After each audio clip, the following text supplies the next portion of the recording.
picked from one of the I will go with Stanley Potterman. Yes. Very Yes. Okay. Yes. Potterman. Oh man. All right.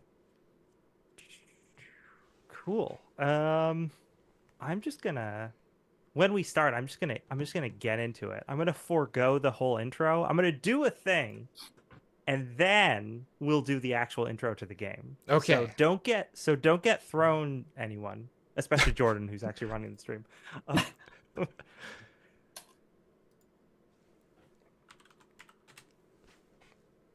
But I think, okay, I don't need that open. I think that I am good. I think I'm good. Okay.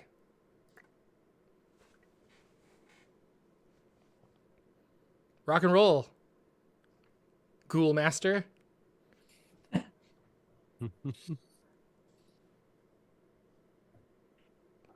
Are we definitely live? Oh yeah, for sure. We've been for a little bit. Yeah. Oh, good. Because I have it monitoring, but I'm just not. It hasn't caught up yet. Yeah. Oh, okay. All right. Okay. Cool. Ring ring. Ring ring. Ring. Ring. Click. I pick Hello. up the phone again. Someone getting to get that. Hello? Is this the Spectral Exterminators of Manhattan? Some of us are very hungover. You need to speak up. Is this the Spectral Exterminators of Manhattan? Oh, guys, they're asking about the spectral. Yeah, it's us. Yeah. Yeah, this is Cindy LaPerry. I'm in apartment 14B at 34th and Lexington. I got weird noises coming from downstairs. I asked my neighbor, but he said it ain't him, so I think it must be ghosts. Sounds exactly like ghosts. Are you also very wealthy? Well, I'm in the music business. Okay. We'll be there as fast as we can. Click. Wow. Here we are. Welcome to No. the 13th floor. Woo! This is the Spectral Exterminators one shot on Jordan's Jocular Junction. I'm Lex. I'm going to be your ghoul master for this evening, and we've got 4 amazing players. Let's go around the table and introduce people. I'm going to start with Diogo. Hey everyone, I am Diogo Nogueira from Old School Publishing. I make games such as Cosmosaurus and Primal Quest, and also have a podcast. So look me up at whatever at Diogo_Old School. It's great to be here. Thank you, Lex. Thank you, Jordan. Yeah. Nice. Jordan, who are you? Oh, hi everybody. I'm Jordan. Silent PH in the middle. This is a channel that I run. Thank you for watching. And come back and watch more. Oh, and thank you, excellent. guests. And thank you, Lex. Oh, you're welcome. Michael. Yeah, I'm Michael Shung. I'm an artist, and I'm one half of the creators of Skate Wizards with Levi, Loot the Body, and stoked to be here. Nice. Kyle. Hello, I am Kyle Latino, and if you're frequenting these YouTubes of ours, you might know that I have a show called Map Crow, the RPG art show, and I also have a podcast called Splat Book, which you can find at thesplatbook.com. Excellent. So thanks again for everybody for being here. Thanks for anyone who's tuning in live, and if you're watching this in recording, hopefully we just cut out that awkward intro where I wasn't sure if we were live or not.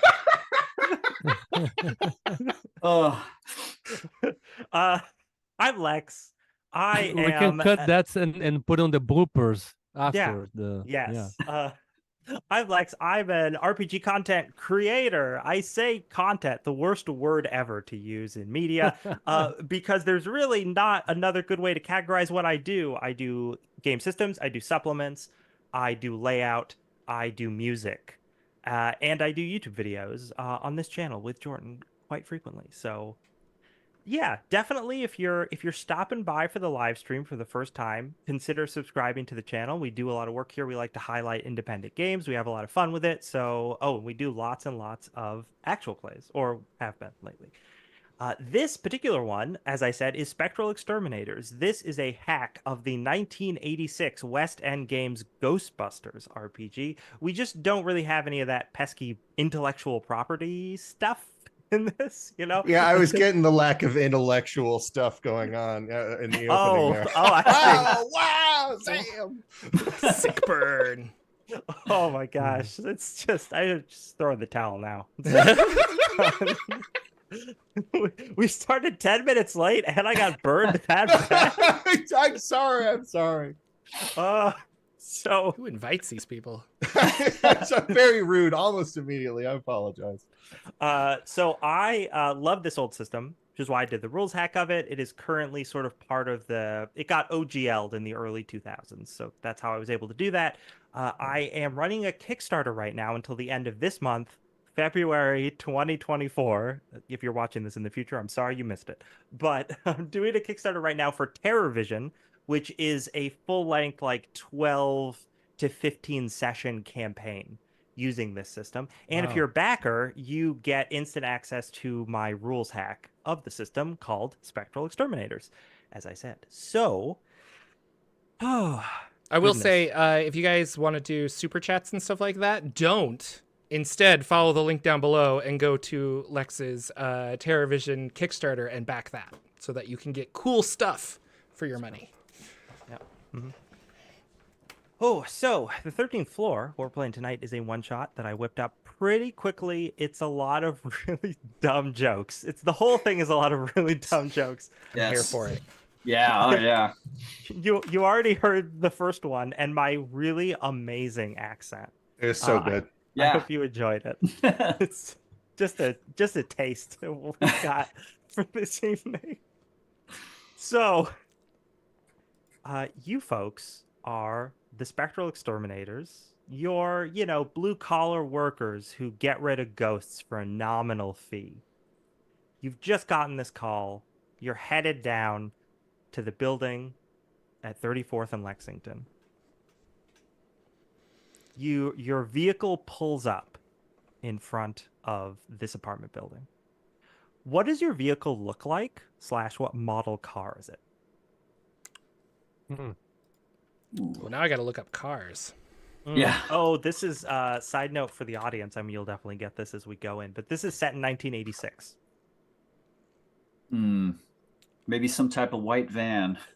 I'm thinking a 1970 American Motors Gremlin that all four of us are crammed into like clowns with our gear. Cab. Yeah, I love and then it. it stops and it's like we peel out. Like, and I'll be like, yeah, it was my mom's, but it gets us where we need to go. Oh, wow. Plus, it's easier to parallel park. Yes. It's compact, and I mean, in this city, that's a good thing. Yeah, no, I mean, you're in the middle of Manhattan. It really pays to have a smaller vehicle. It's sensible. That's what I like mostly about any vehicle. It's only terrible when we have to do something in a hurry and have to get in the car and you only have to fit everybody in exactly. I practice gymnastics. I tumble a lot, so I'm super flexible. I'll be in the trunk. Nice. Superman's got it. Yeah, no problem. Very good. The let's say the trunk pops open. You're the first one to get out. Can you describe your character and what you have on you, what you brought to the job? Yeah. Okay. Yeah. So I feel like Ted Tuberman, he's sort of a squat guy. He's got one cauliflowered ear because he's very much into a early sport of face slapping that not too many people have joined in. He's got big glasses, he's got sort of like, the little scruffy beard and, kind of disheveled hair. And his favorite show is MacGyver. So he's always carrying like a, duct tape and stuff like that. He brought with him probably a proton pack, I would imagine, and maybe one of the traps. And I'd say will be one of the spectrometers. Yeah. A classic loadout. Yes. Yes. Who's next? Who gets out of the vehicle next? I would assume as soon as one of the doors is open, Doug Buff is like forcefully ejected just from the sheer human mass that has been crammed into this gremlin. And yeah, it gets up off of the ground, off of the pavement, rearranges his utility belt that has all kinds of shop rags and little squeezy bottles of different cleaning fluids. He readjusts his proton pack. And Douglas Buff is ready for action, ready to clean up this apartment. I'll pop out next. My character's name is Marcus Fisher. And he really loves action movies, specifically 80s action movies up to 1986, nothing past that. Nothing past 1986 because he can't see into the future, even though he wants to he really loves arm wrestling, and he really feels like there should be a movie about arm wrestling. He's like, it's got to come out soon. I mean, they're sitting on a gold mine with this. Yeah. Maybe Tuberman and Marcus have been working on like a script, doing a screenplay on the side. Yeah. I'm like, no, they got to be slapping. You're like, no, it's got to be about arm wrestling. Arm wrestling. Like, we could call it like Over the Upper Bit or something. I don't know. I'm workshopping it. Something like that. If you think about it, arm wrestling is just a really long slap. Yes. That's what I've been saying. I want to say I have like an invoice films. that I can write. Can I want to like bill the people, so I have like invoices that I can fill out, and then duct tape, and I don't know what else I would have, so we're just gonna go with those two right now. Sure. Yeah, Stanley Puderman comes out there next, and he's kind of athletic, but he's also really into technology. So it's kind of athletic nerds with a little bit of thick glasses and this mustache, like Mike's mustache. I was like, hey, wait a minute. Yeah. It's just Mike. Yeah. Totally. Let's all, okay. Is it too late? We can all just play each other. Is that? That'd be great. And well, I'm carrying the proton pack, one of those, the trap, the ghost trap. Like, do we have that?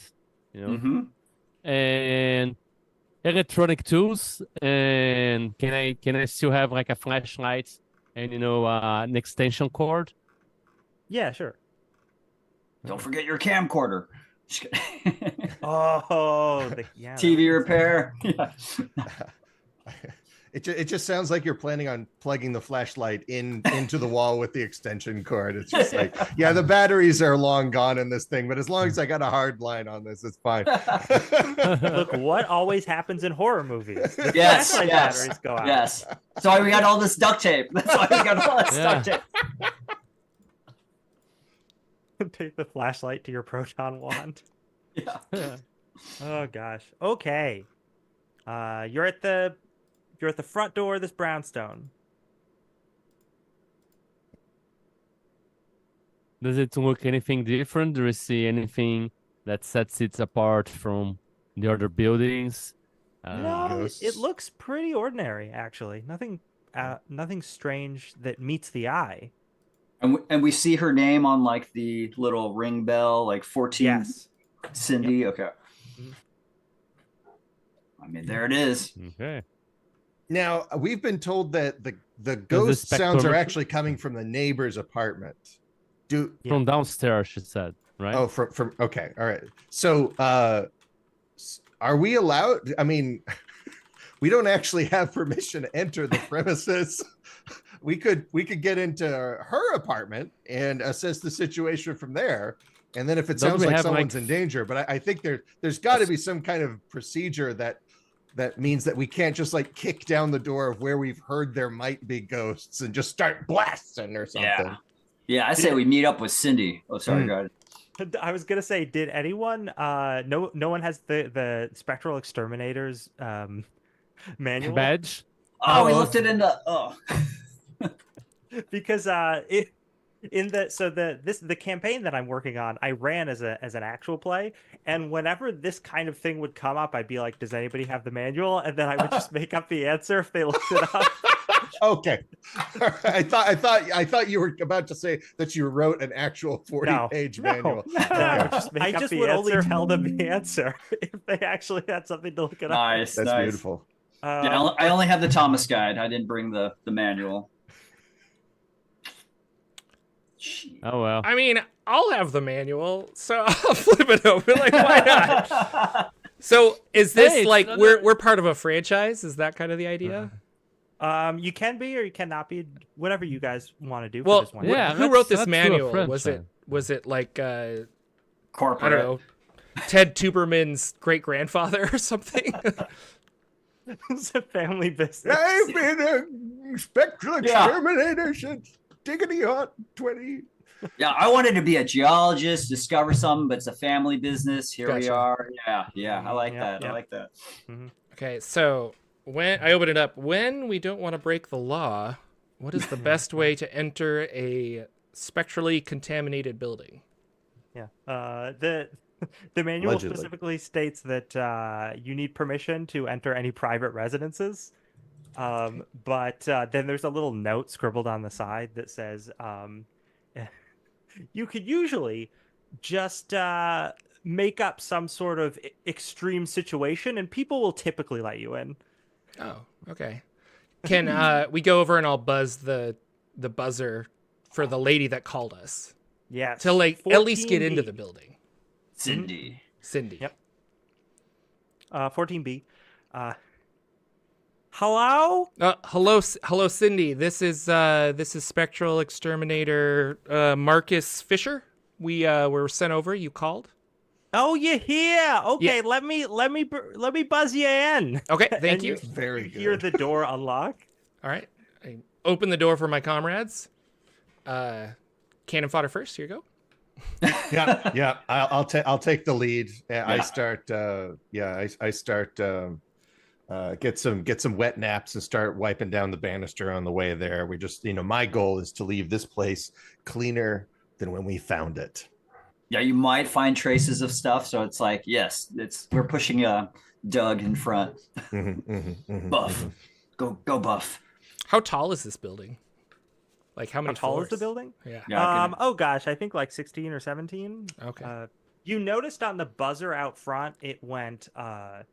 There was the 12th floor apartments and then the 14th floor apartments. Oh, okay.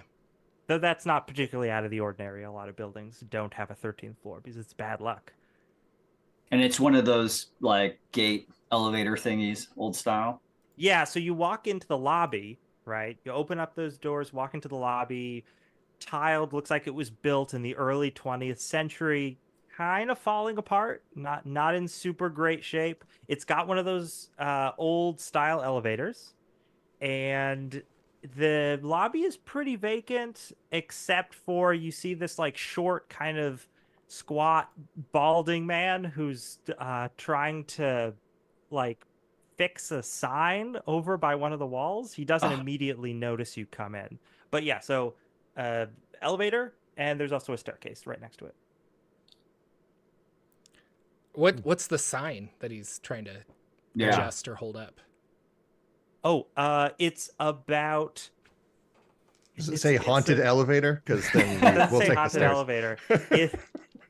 It's the 34th and Lexington like luxury apartments that he is clearly like this sign that he has made himself seemingly recently that he's like trying to get up on the wall there, and like under new management is written beneath it. Oh, I'm like, Putterman, let's duct tape this thing for this guy.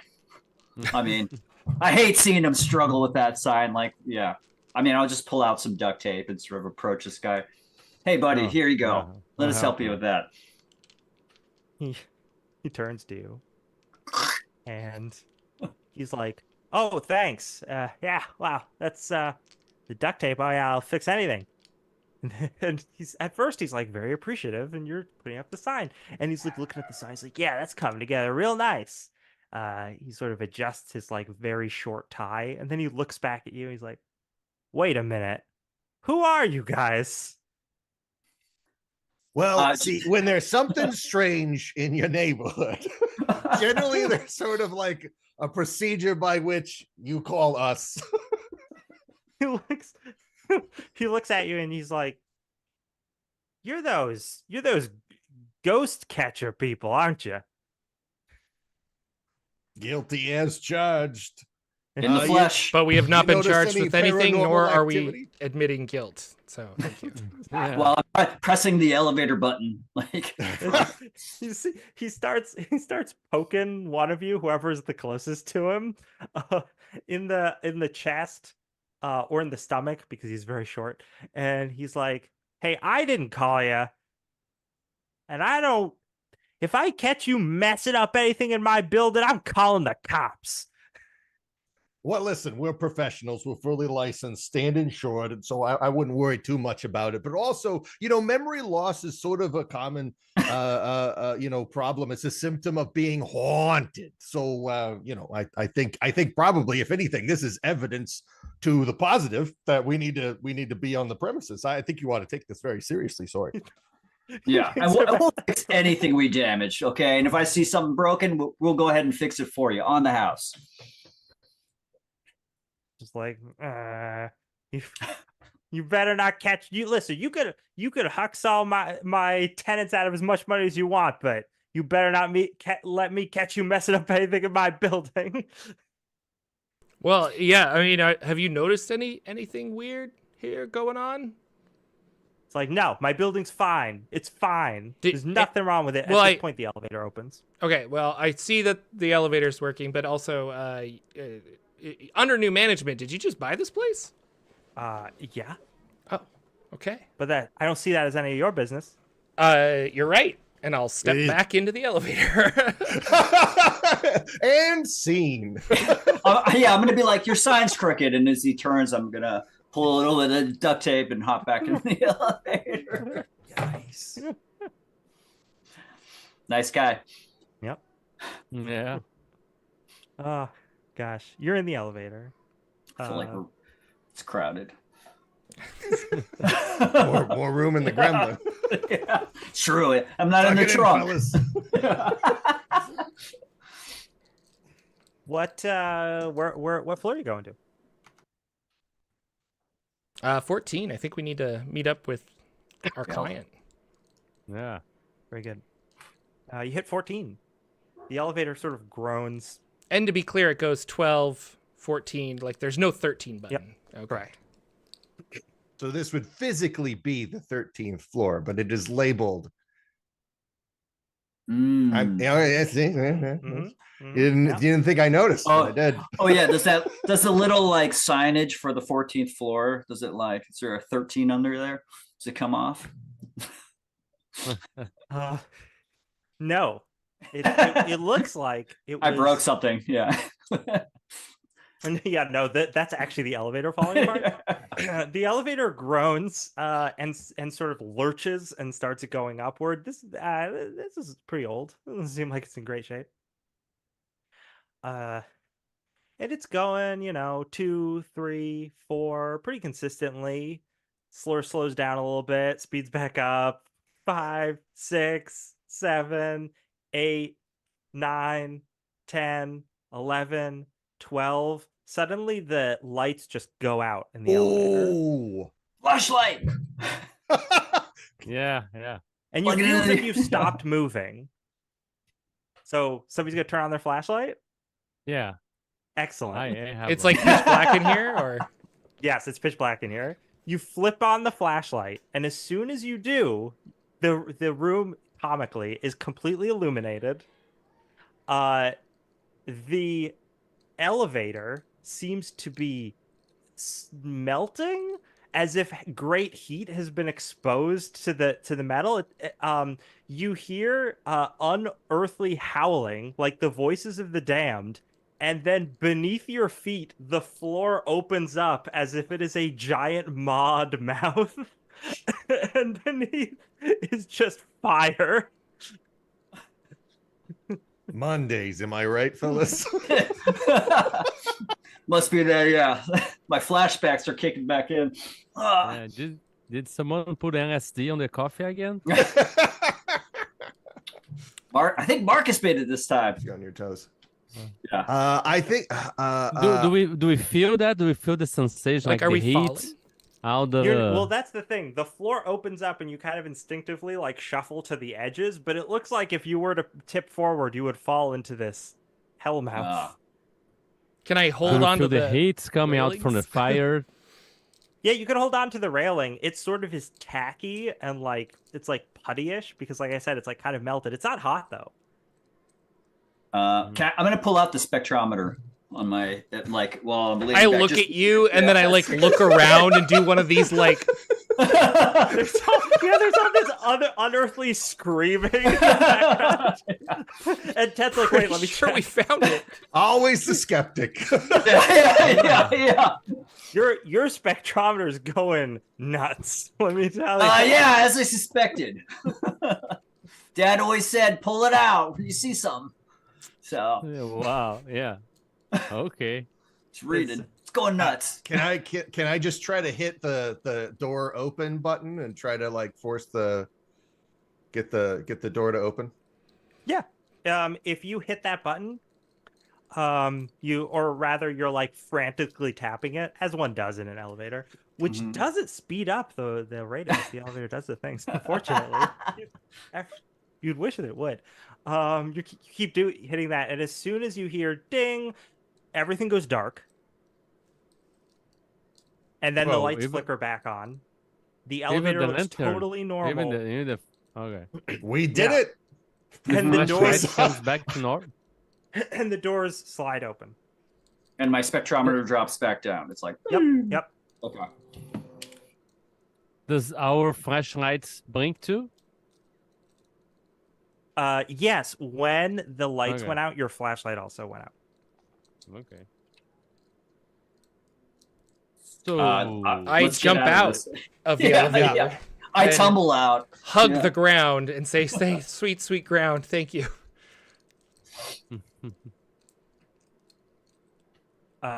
You are on the 12th I checked the floor. weight limit of the elevator, Yeah. see if maybe Oh. that was it. So it looks like it has a totally reasonable weight limit, but the inspection sticker is from like 10 years ago. You gotta stay up on these inspections. This is the first thing that'll happen when you don't get them inspected. So you're telling me it's overweight? Yeah. I used to be an elevator inspector. It's trust me on this textbook case of uninspected. But yeah, like I said, the elevator had stopped at around 12. So that's where what the doors opened on. And you are on the 12th floor now. Stairs. Yeah, let's self it. Stairs.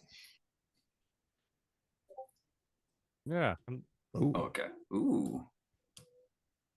Oh, you got to give us access. You got to set that link so it is for whoever has the link can view it. My dear friend. I'm gonna Okay, I think request. it works now. There it is. There it is. Oh yeah. Okay. We're on the 12th or the 14th floor. You're on the 12th floor. Oh, All right. Let's find these stairs. Yeah, I mean, they're right next Yeah, to you. it's all the way Oh, to yeah. the. Yeah. Right. Elevator. I see. Okay. Oh yeah, it's right there. You go up the Yeah. up the staircase. The 14th floor is identical in terms of its layout. So there's 3 apartments, A, B, and C. So Cindy was in apartment B, if I remember Yeah. correctly. 14B. Yep. That's what I So- wrote on my hand. When we went up the stairs, did we notice any more space than it should be between floor 12 to 14th? Ooh. Because you asked. Because your character Holy was paying attention. cow! On the landing, you felt like there was like an extra step. There's like an extra inch of hell just Yeah, smushed right there. It doesn't. I thought it was out of breath. Yeah. Yeah, it feels a little strange. And if you go back and recount the steps, you're like, oh, it's like 20 steps or whatever. And then you go and recount them again. It's like, I just counted 21. And then you go back and recount them, and it's 20. Then you go back and recount them again, and it's 21. And it's not right.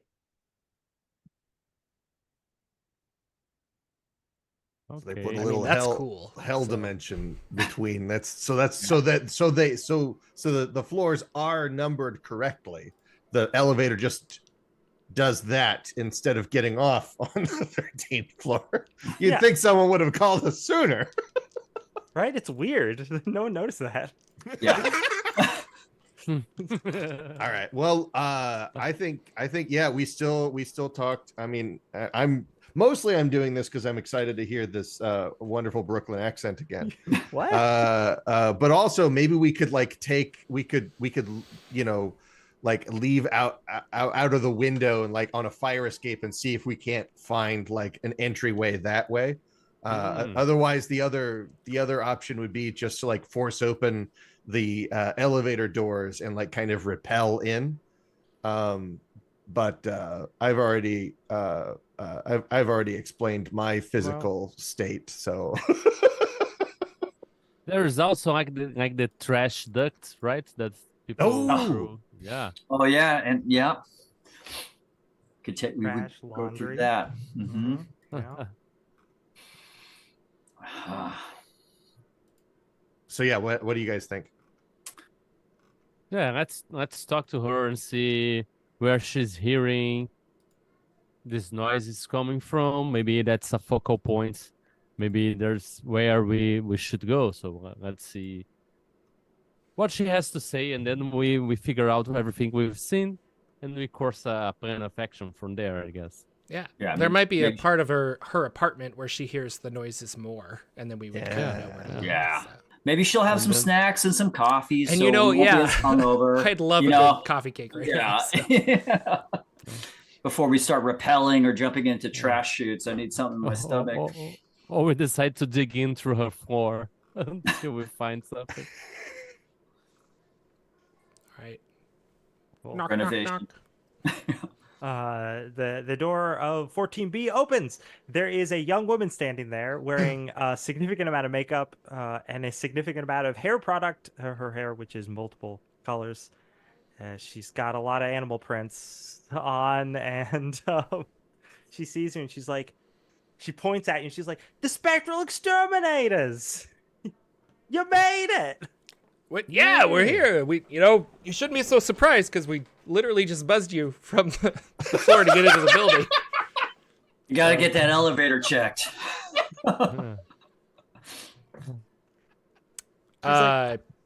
She's like, "The elevator? Is something wrong with the elevator?" More like a elevator. Yes, that's what it's labeled as in the one shot. It's not a counter. Oh. Maybe I should be an RPG content creator too. Wow. You know what, Kyle? It's I so think you'd easy. be really good at podcasting or maybe at drawing. I'm not sure about the drawing thing, but podcasting probably. You should give it a shot. So she's like, "Oh, come in. It's so great to see you guys. Oh, wow. It's oh my God, her apartment's a mess. It's there's takeout boxes, clothing, and cassettes all over the place. I The immediately walls are- start rounding up the empty takeout boxes and I just help myself to where I instinctually know the extra trash bags to be and just like I just kind of carry on like that. It's and the boys know what to do. Yeah. Oh yeah. I start I'm gonna making be some at this coffee for a while. So Yeah. I started making a pot of coffee. Going. We're gonna do our meeting here while they talk to her. Yeah. What? Sorry. What was your name again, Miss? Oh, Cindy LaPerry. Miss LaPerry, yes. So, by the looks of it, you weren't really expecting company, I take it? She looks around. She's like, "No, this is how my place normally looks." Oh, okay, yeah, that's great. So, specifically, you were mentioning some odd noises coming from under the floor? Oh, Uh, yeah. No, it's just awful. Rats? No, it's not. I wouldn't. We've had those, and it's definitely not rats. Those are in the walls usually, but the floor is more. It's like music, but it's just the worst music. I just hate it. Maybe artists. Mouse. Maybe. I mean, do you know who lives Yeah. downstairs? Do you know your neighbors? I'm like yelling at them, pouring all the cups. Murray, he's downstairs. He's a great guy, but whenever I'd hear it, after the first couple times, I started going down there and just banging on his door, being like, "Murray, turn down your bad old records." And one of the times he wasn't even home. Another time I go in there and he's not playing What kind anything. of music it is? Oh, I recorded some of it. I would love to hear this. Mm. Get the spectrometer ready. Yeah. Oh, yeah. Right here. Yeah. She takes out like an 8-track recorder and a microphone, like a classic SM58, and she's like, "I'm an aspiring musician." So I already had all the equipment, but she takes the tape out and puts it in her stereo. Better not be the demo tape. I'm just kidding. Well, that's the thing. She starts it, and it's a demo tape of her singing, and it's just oh, it's bad.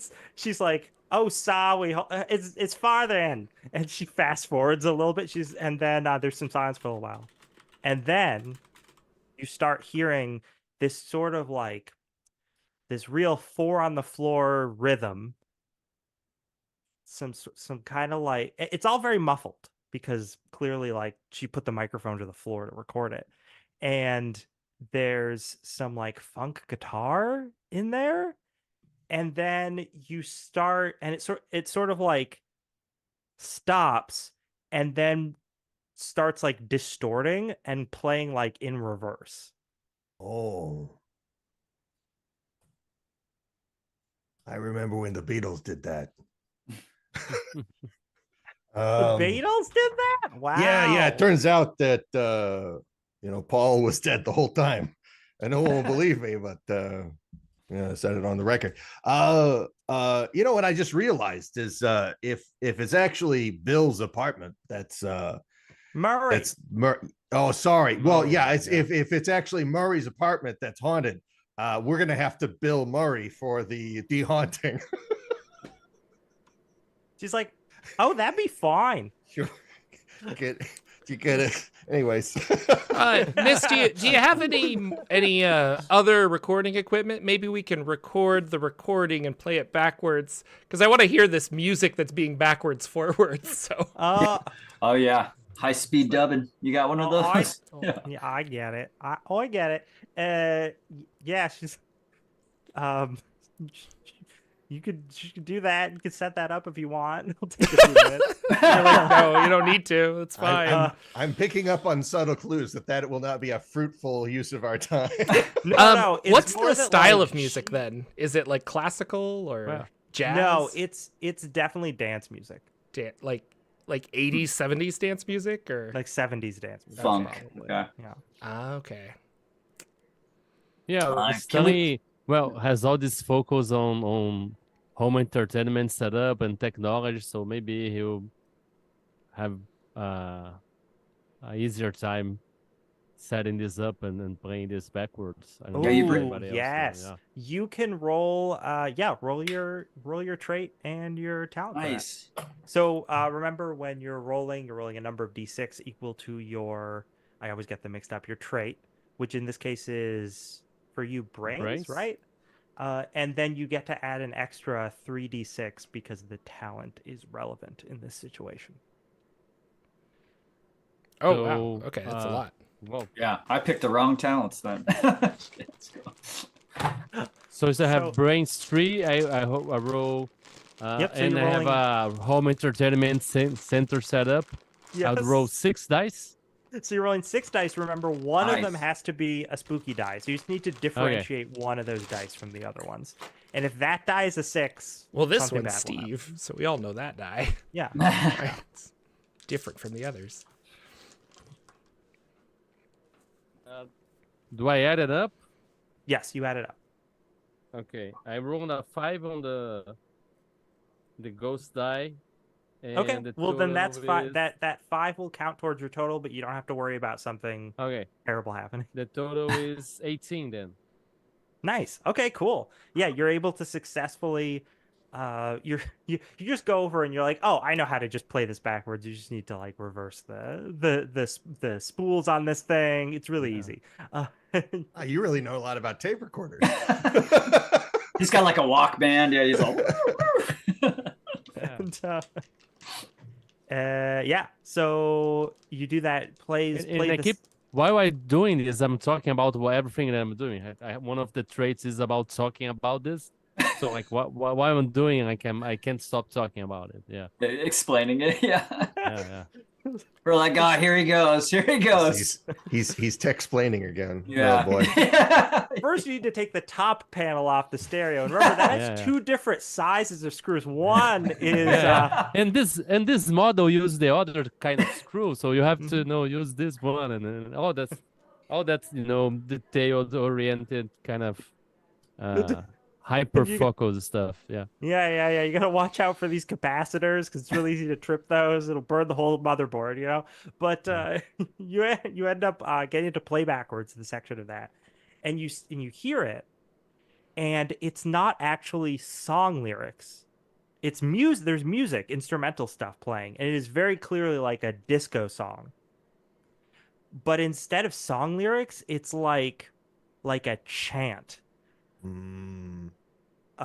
Also, if you have your PK meter out, that thing is bouncing, you know. Okay. It's not like off the chain, but it's definitely picking up something. And the chant is in some sort of ancient language, but you catch a few bits of English here and there. The words party, Oh. the words eternity. Oh, okay. Party all the time. Yeah. Party. I want to party. Okay. I know. This. Top 40 on the radio. Or actually, as soon as Cindy hears that, she's like, "Oh yeah, Eddie Murphy's new single, Party All the Time." That is top 40 on the radio in 1985-86. Yes. Oh yeah, I love great that song. track. He's so much more than just an actor. Oh yeah. Oh, so funny. And he can sing. He's a talented. Oh yeah. So party and eternity. So Yeah, you can make those out. Oh gosh, and record is in there as well. Okay. But otherwise, yeah, it's in some sort of ancient language. If any of you want to see if you might be able to decipher that, I could permit another roll. Brains again. Yeah, I mean, you can always just do a straight brains if you want. I would Oh. actually encourage someone other than Stanley to do it, just Yeah, because okay. Stanley just did that's- a roll. yeah. Unless they're ancient cleaning tips, I'm afraid that Douglas Buff is not going to be really good at this. I mean, yeah, good. Yeah. Well, I I've was just listened. I've seen a lot of movies, and they sometimes those movies are in other languages. So I'm pretty confident that I might know what this is. So I'm gonna roll brains. Nice. Well, I was gonna say, so your trait does not restrict what you can do with that roll. You've got your I'm sorry, your talent. Yeah. You've got your basic. Yeah, I could just do statistic, brains. right? That's what I was gonna You do. could just, So. Yeah, you can just do brains, but I know that's what I you're like doing, it. but I'm just saying Yeah. for everybody for future reference, you can always, especially what's related to spectral extermination stuff, that is your job. So Yeah. you can always be like, okay, I'll just roll the stats straight Straight. Yeah. without the extra 3d6 and see if I can make it. You also have those brownie points. You can always add d6. Oh if you yeah. want. Right. Oh yeah, how does that work? Could you explain that? You have brownie points. Brownie points are, for those who don't know the system, who are watching the stream or the recording, brownie points are all sorts of things. They're your health, They're your experience, and they are a pool which you can use to boost your dice rolls. So you can burn them all. Burn them all. Let's get 20. Burn them all now so that you'll die later. That's a really cool system. I want to burn 2 brownie points to give myself 2 more dice. Can I do that? Sure. Yeah. All right. I'm doing it. I'm listening to this. I'm rolling right now. It's amazing. 8, 9, 10, 11, 12. 12. That's enough to make out some of the words. Okay. Yeah. Party, eternity, record. Yeah, about those same 4 words. Here's a couple more. No, you get. It seems like it's some sort of ritual for everlasting life, or at least it's like there's some ancient Sumerian in here. You've dealt with this before in some occult books on the job, and you're like, oh yeah, there's like ancient Sumerian sorcery stuff about living forever, but it's weird because this is inserting like modern English words into it to define certain parameters, which is probably not a good idea. Like that would definitely mess up a spell like this. But usually this kind of thing will be used by a caster in the ancient world to grant them eternal life. So this is sort of like for those familiar with D&D, this is the Lich type spell, you know. I convey that.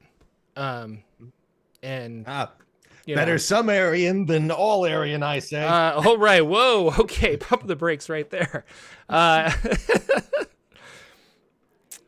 Yeah. Man, I'm getting like a dead vibe, like some kind of like Evil Dead, kind of ancient Sumerian demons and stuff. Sumerian disco parting forever to produce eternal life. It's a head scratcher here. What could they want? What do we? Yeah. What would the purpose be? I'm trying to think of like, we wouldn't know anything about this building or anything, would we? Like, was it built on an old Sumerian burial ground? Yeah. Hey, valid. I like that. Yeah. I'm like, when did that come out? You don't know much about this building. You did meet the owner of the building downstairs, who may know something, but doesn't seem very nice. Maybe Cindy knows something. Cindy, when did you rent this apartment? Oh, I just moved in like last year, but when did the noises start? Yeah. Oh, just the last like week or so. Okay. Mm-hmm. But there are a couple people here that I think have been living here a long time. Murray downstairs. He's been here since the 60s, I think. And what's her name? Mrs. Faversham. She's also downstairs. She's been here forever. And are your neighbors complaining? Anyone else on this floor hear these things? This music? Well, you know, it's the weirdest thing. I always go over there and I say, "Hey, are you hearing any weird noises?" Because, you know, like maybe I'm just more attuned, because she stops and she's like, "Well, you see, my uncle was abducted by aliens, so I have a very strong sense of the supernatural." But anyway, whenever I try to tell this to my neighbors, they just don't want to talk about it. They don't want to talk to me for some reason. Yeah, I can really understand why. All right. I think. And we don't hear this music now, I assume. Like, no, you do not hear it right now. Okay. Nope. Well, I mean, I've seen Poltergeist, and that house was built on a bunch of dead bodies. So I'm wondering if this building is. So I don't know. Or there's a ley line here. Something's going on. Need to check out. I go to you guys and I say, guys, I need to talk to someone less crazy than our client. So I'm gonna go walk down the hallway and see what the other two units are doing. So I'm gonna go. And maybe we could have her call Murray too, or bring her down to at least knock on the door and let us talk to Murray. I mean, if her phone works, you should just call him right now. Yeah, that's a scene. I'm gonna put that in your hand as I literally take a phone and put it in your hand. Yeah. Make, hey, Cindy, you dial up Murray for me? Oh, sure. And she dials his number. I hand the phone What's to- Murray's to number, Doug. Lex? Oh, What's a come good New on. York? What's a good New York number? 867-5309, probably. I would guess. Wow. You know? Okay. But What area code? oh, I don't know Area what the New code York 2? area code is. Because it's the 80s. So Area code. We just Area had the code 2 areas back then. Yeah, well, area code 666. Oh, Ooh. I think I found the problem. So, so the phone starts ringing. I'm sorry, who's holding the receiver? Oh, I have it. Then I hand it to Buff. As it picks up, we just keep playing phone tag and just handing it down the line because no one wants to talk to him. Hello, this is Douglas Buff. Hey, Buff. Your name's Buff. Yeah, like the cleaning kind, not the muscle kind. Oh man, I thought the muscle. What? Did I Anyways, call you? so we heard your apartment's haunted, and we were Whoa. hoping you could clear that up. Whoa, man. Yeah. I mean, if you want to, like, come on, you can come on down. I'm in, 12B, downstairs. 12B. Okay, so I stomp on the floor. Can you Oh, hear that? wait, hold on. Something's happening upstairs. Yeah, that's me. I just wanted to check. I'm right upstairs, and Man. we've been called. We're what you might call spectral exterminators, and we're on the case. And have you been to hell recently? We're coming down. Man, this sounds far out, but you can come out. You can come down if you want, man. I don't care. I don't think I've been to hell though. I mean, I don't think I've had any bad trips lately. But yeah, dude, whatever. Come on. All right. Well, we'll be right there with some really professional looking equipment. Do not be intimidated. Goodbye. Oh. Click. Seems like a cool dude to me. All right. Yeah, I'm gonna grab the coffee pot. Let's go. All right. Just the whole thing. Yeah. So I'm sorry. Are we splitting the party because Marcus seems to want to go to check with the other neighbors next door. Right. Like I can go knock on their doors. Party. Yeah, I can go knock on the door quick. Well, I'll see if they answer happening. while these guys go downstairs and check with so and so Murray. Yeah. So, Marcus, you go to one of the doors. Do you go to apartment A or apartment C? A. Okay. I gotta You go knock on the alphabetical. Yeah, I understand. You knock on the door of apartment A. You hear a crash from within. And you hear, help! Is the door locked? It is. Oh, sir, your door's locked. I'll gladly help. Are you okay? Like, no, the espresso machine is all you can hear, and then you hear another crash. If it's Sir, Don Knotts, you have to tell me. Yeah. You legally have to tell me if it's Don Knotts right now. I'll like jiggle the handle and kind of like see if I can get the door to just kind of like open. But the door. I mean, I'll roll muscles for it. Well, you can't when you jiggle the door handle. You see, you hear another like strange otherworldly noise. And you see the imprint of a hand and then a face, like a skeletal face on the door, a la Nightmare on Elm Street or Stranger Things, for those who've not seen Nightmare on Elm Street, like pressing into the door as if it's like a fabric. Oh, yeah. Okay, And then I'll step back a little intimidated and then high five that puppy. Like, Hey! You see that it makes a thumbs up imprint. just another work day. Yeah, that's scary though. Okay. But are you going to try and knock down the door? Yeah, I'll back up and try to shoulder into it to see if I can get in. Muscles roll. Muscles. 8, 9, 10. 10. Wow. You just barely get the door to bust in. Okay. Don't worry, it's it- covered by your insurance. Ow. Oh yeah, actually lose a brownie point Oh, okay. from your shoulder. The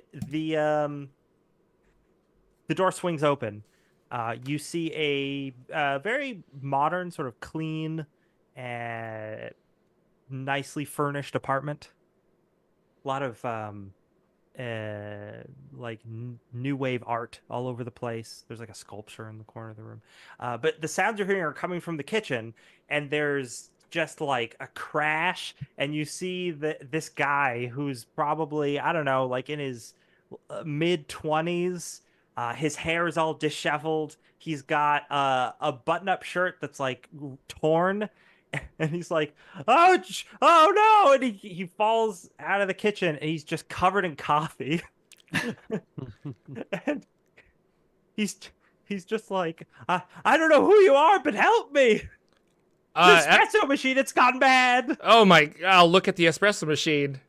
Oh, does it look back? That would be creepy. But if you go into the kitchen, yeah, the espresso machine has anthropomorphized. It does look back at you. Oh, it's got like a spooky face. It's got angry eyebrows. Yes. And it's as you poke your head in the kitchen, it just sprays hot foam at you. Quickly, make a moves roll. Ooh. A moves roll. Okay. Now I have my specialty is jumping away from explosions. Would this count as a coffee explosion? Perfect. That's perfect. Yes. Yeah. So I get another 3. Okay. Yes. Oh man, cool. 5, 10, 14, 19, 20. Wow. Oh, a 1 on Perfect. the spooky die though. Okay. Nice. All right. The spooky die is only bad if you get a 6 on it. Remember that. Oh, I thought it was okay. Yeah, cool. No. I will also point out that if anyone is like, if you're not sure whether you want to spend brownie points or not, you can ask me what the DC is for a roll, and then I'll be like, okay, this is the DC, and then yeah. There are some situations where I might be like, nah, I'm not gonna tell you, but in most situations I will. So you easily jump out of the way, and that spray of foam just like hits a potted plant, destroying it. And you just hear this cackling mechanized laughter from inside the kitchen. I was like, I need a good joke. Nothing's coming there. More like Hexpresso machine. Yeah, more. Thank you. Ooh. I'm on the board. Yeah. You do not want to go in there, sir. How long has your espresso machine been sentient and upset?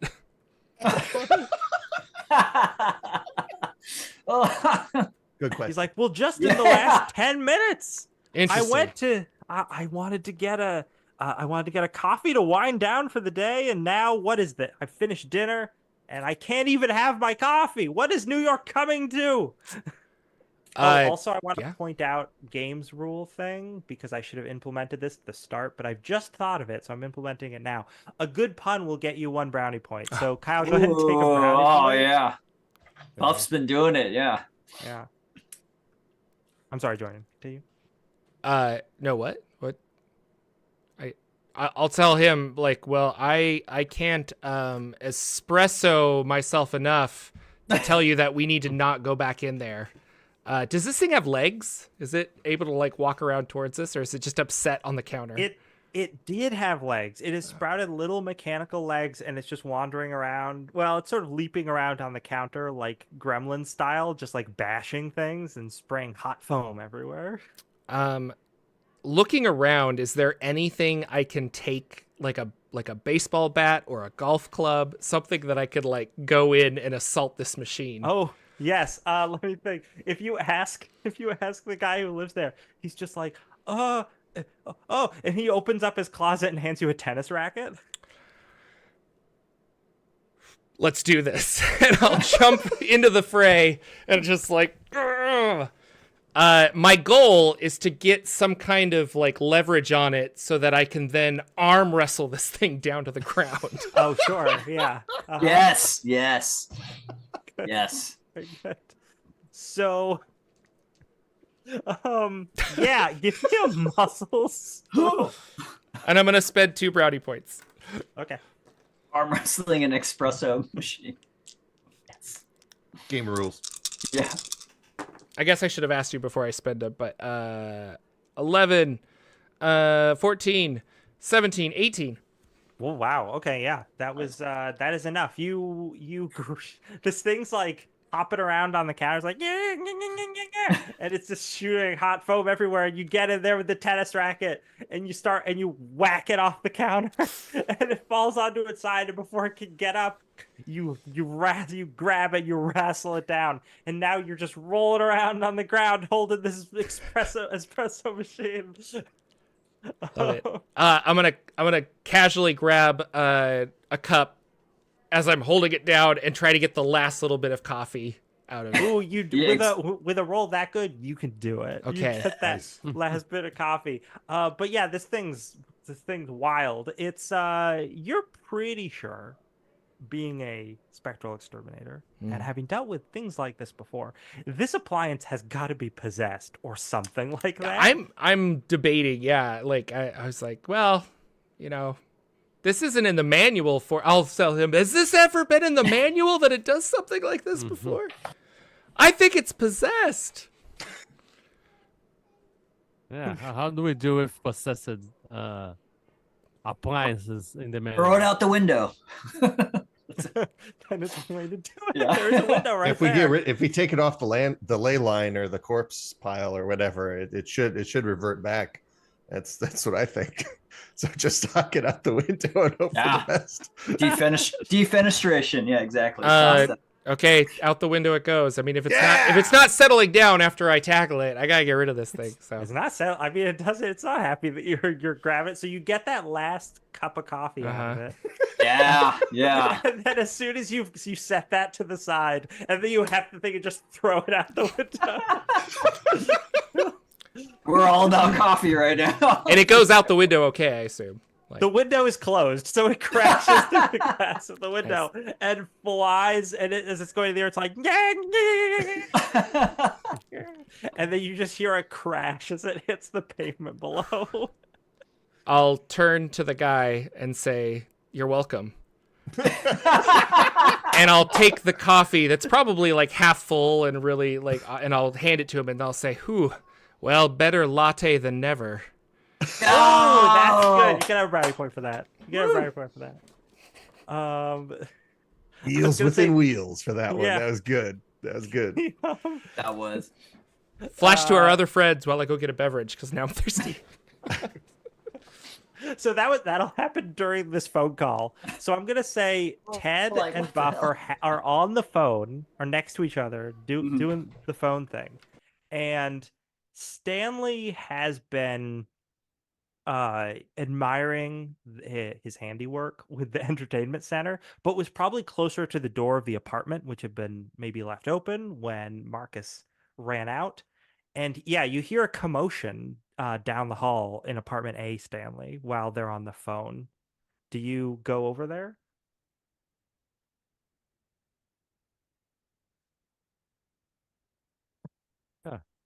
Let's go. I would say, Okay. Right.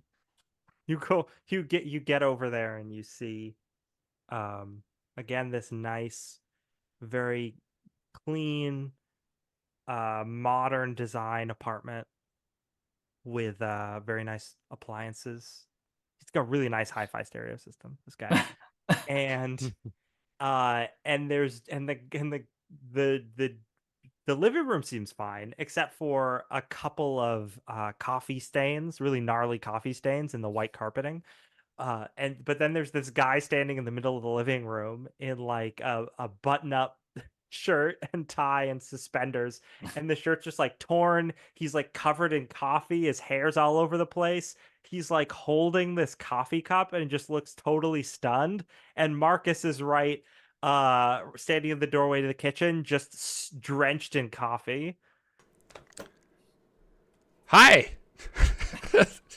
Family's just walked in.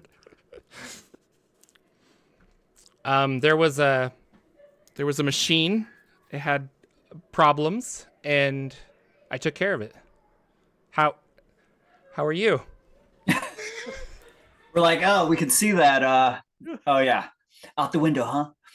I'll start duct taping like a big X, just to protect. Yeah, we'll send you a bill for that. the guy he's holding his coffee, and he's just like, who are you? Yeah. Marcus Fisher, Spectral Exterminator. Here's my card. And I'll slide it over. It's all soggy though from the coffee. Sleight of hand magic to do that. That's great. I think I try, but it's like I've never really learned how. I just saw it in the movies once. So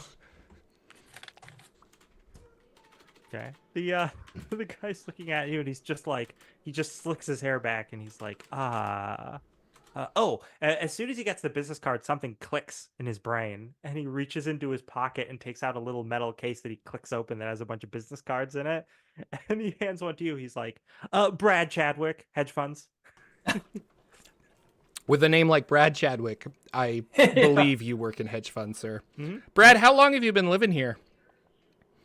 Oh, well, just the past few years. Okay, a couple years. And when have your appliances, when have they started going crazy? Well, this is the first time that I buy Japanese for my espresso machine. I'll tell you that. Really? Okay. The last time, but this is the first time an appliance has gone strange. But now that you mention it, I have noticed some odd things. Like, do tell. Just in the last week, I walked out into the hallway one night, and there was just like a low-lying smoke, like a fog over everything. I just assumed the building had terrible ventilation, so I didn't think any more of it. But it was strange, and carbon sounds. monoxide is the silent killer, sir. I feel if you see that, you need to notify somebody. Probably he your thinks super. to himself, and he's like, "It's 1986. I don't think I've heard of carbon monoxide poisoning yet." We haven't invented it yet. Yeah. Smoker in the bed. Probably somebody smoking in the apartment. Yeah. That smoking section. Probably that Murray downstairs. I'm getting more about this Murray. I feel like I need to go visit him. We just talked to him, right, Buff? Uh-huh. Yeah, he seems like a nice dude. Little Honestly, high. I'll be honest. It doesn't seem very haunted. Yeah, a little stoned. It's probably possible. That's about it. Hippies. And then the guy just he's like, well, if you could figure it out, I'll pay you whatever your bill is. Yeah, we're on the case. Don't worry. Yeah, we'll bill you. And then as we're walking out, I'll pick up the tennis racket, and I'll be like, do you mind if I keep this for a little bit longer? Oh, I'm going to say the tennis racket is like horribly bent because you were like hitting a metal thing with it. So it's like, so he's like, oh, yes, take it. And then I'll look over at like a blender and just like smack it really fast. I'll be like, sorry, it was twitching. I can't be too careful. And then I'll walk out. Like, oh, thank you. Let that teach the rest of you alliances. Stay in line. You got to show authority when these ghosts are around. Otherwise, they'll just get really... These appliances will get carried away. You work for me. Very good. At this point, the door to apartment 14C has opened because of this commotion. And there is a young boy, like a 12-year-old boy who's poking his head out because this stuff has been happening, and he's just like watching you guys. Is it like, do I get like Red Rum vibes from this kid or? Not really. All right. Okay. Well then. Hey, Squirt. We're just like, yeah. What's up, Squirt? The kid sees you and he's like, oh, you guys are so cool. Where? Okay. Hey, kid, come over here for a second. I think we should talk to this kid, see if he's seen any ghosts. he runs out of his apartment. He's got the like like a bowl cut, right? He's not he's got a red t-shirt that says Stephen King rules on it. Yeah, you called it. Yeah. And he comes over to you. He's like, "Oh, you guys are so cool. Oh my gosh, you're Spectral Exterminators, right?" Yeah. Oh, Yeah. In the flesh. Wow. Oh my gosh, is this your proton pack? And he starts poking buttons on it. Whoa. Hey. Easy. Yeah, don't touch that. Hey, you got any snacks? You got any coffee cake, kid? Bring it out. We want to ask you some questions. He's like, "Oh yeah, no, I think my mom has some. Hold on." He goes right into his apartment. Okay, good. Let's see what this little squirt has to say, guys. Let's see. I'm sure kids are a little bit more attuned to the supernatural. It's right there in the manual, page 1. Listen to kids. So my dad always said. Yeah. Rule 1, always listen to children. Rule 2, ask them if they have pastries. Yes. always got to eat on the job. Got to keep the carbohydrates, calorie, energy levels high, guys. Yeah, coffee, food all the time. What's taking them so long? He comes back and he's oh gosh, he's like, "Hey, I have some leftover Domino's." Some pizza. Oh yeah, that'll do. No. You know what? You need Domino's? this. You need this to avoid the Noid, my friend.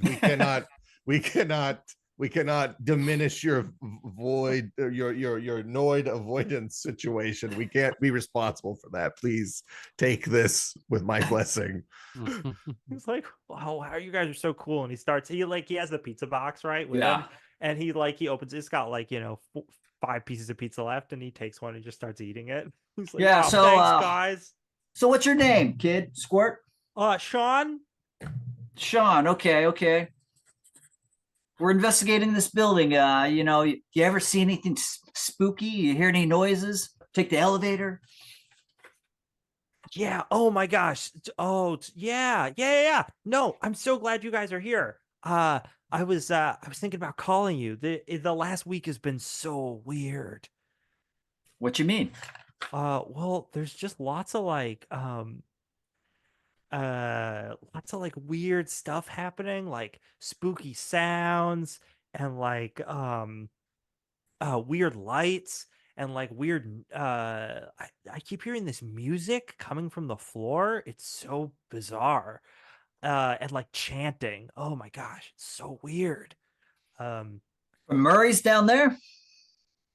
Well, I mean, he's not. Let's see, who's beneath my apartment? I think that under me is Miss Diane and Carol. They're weird. Diane and Carol. Yep. All right, kid. But All right, yeah, short stuff.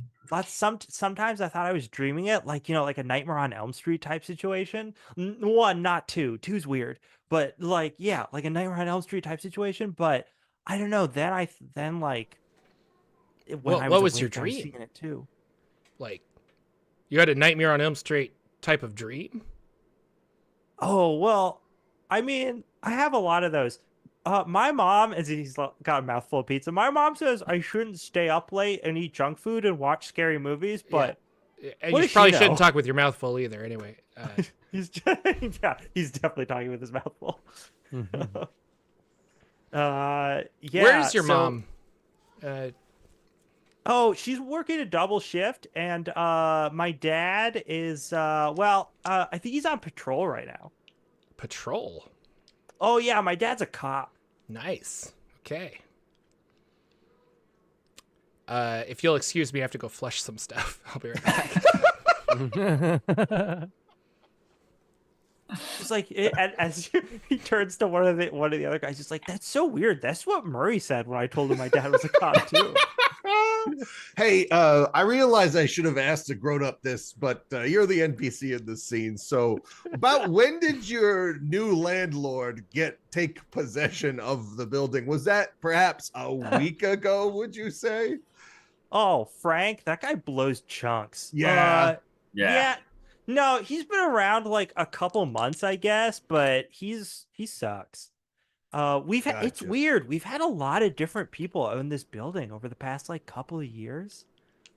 Has he made any significant structural changes to the building? Like, I wish. My mom's Antenna. always complaining about how drafty it is, and like none of the building owners ever want to do anything to fix it up. Do you have ever had any appliances get weird, come alive? TV, fridge? He's Notice anything like that? He stops eating the pizza, and he's like, "Oh my gosh, I didn't think of it sooner. Why didn't I think of it sooner? I've got to show you guys. I've had the coolest thing. You're gonna love it. But the coolest thing ever." And he starts he grabs like one of you by the wrist and tries to lead you back into his apartment. Okay. All right. Yeah. Very excited.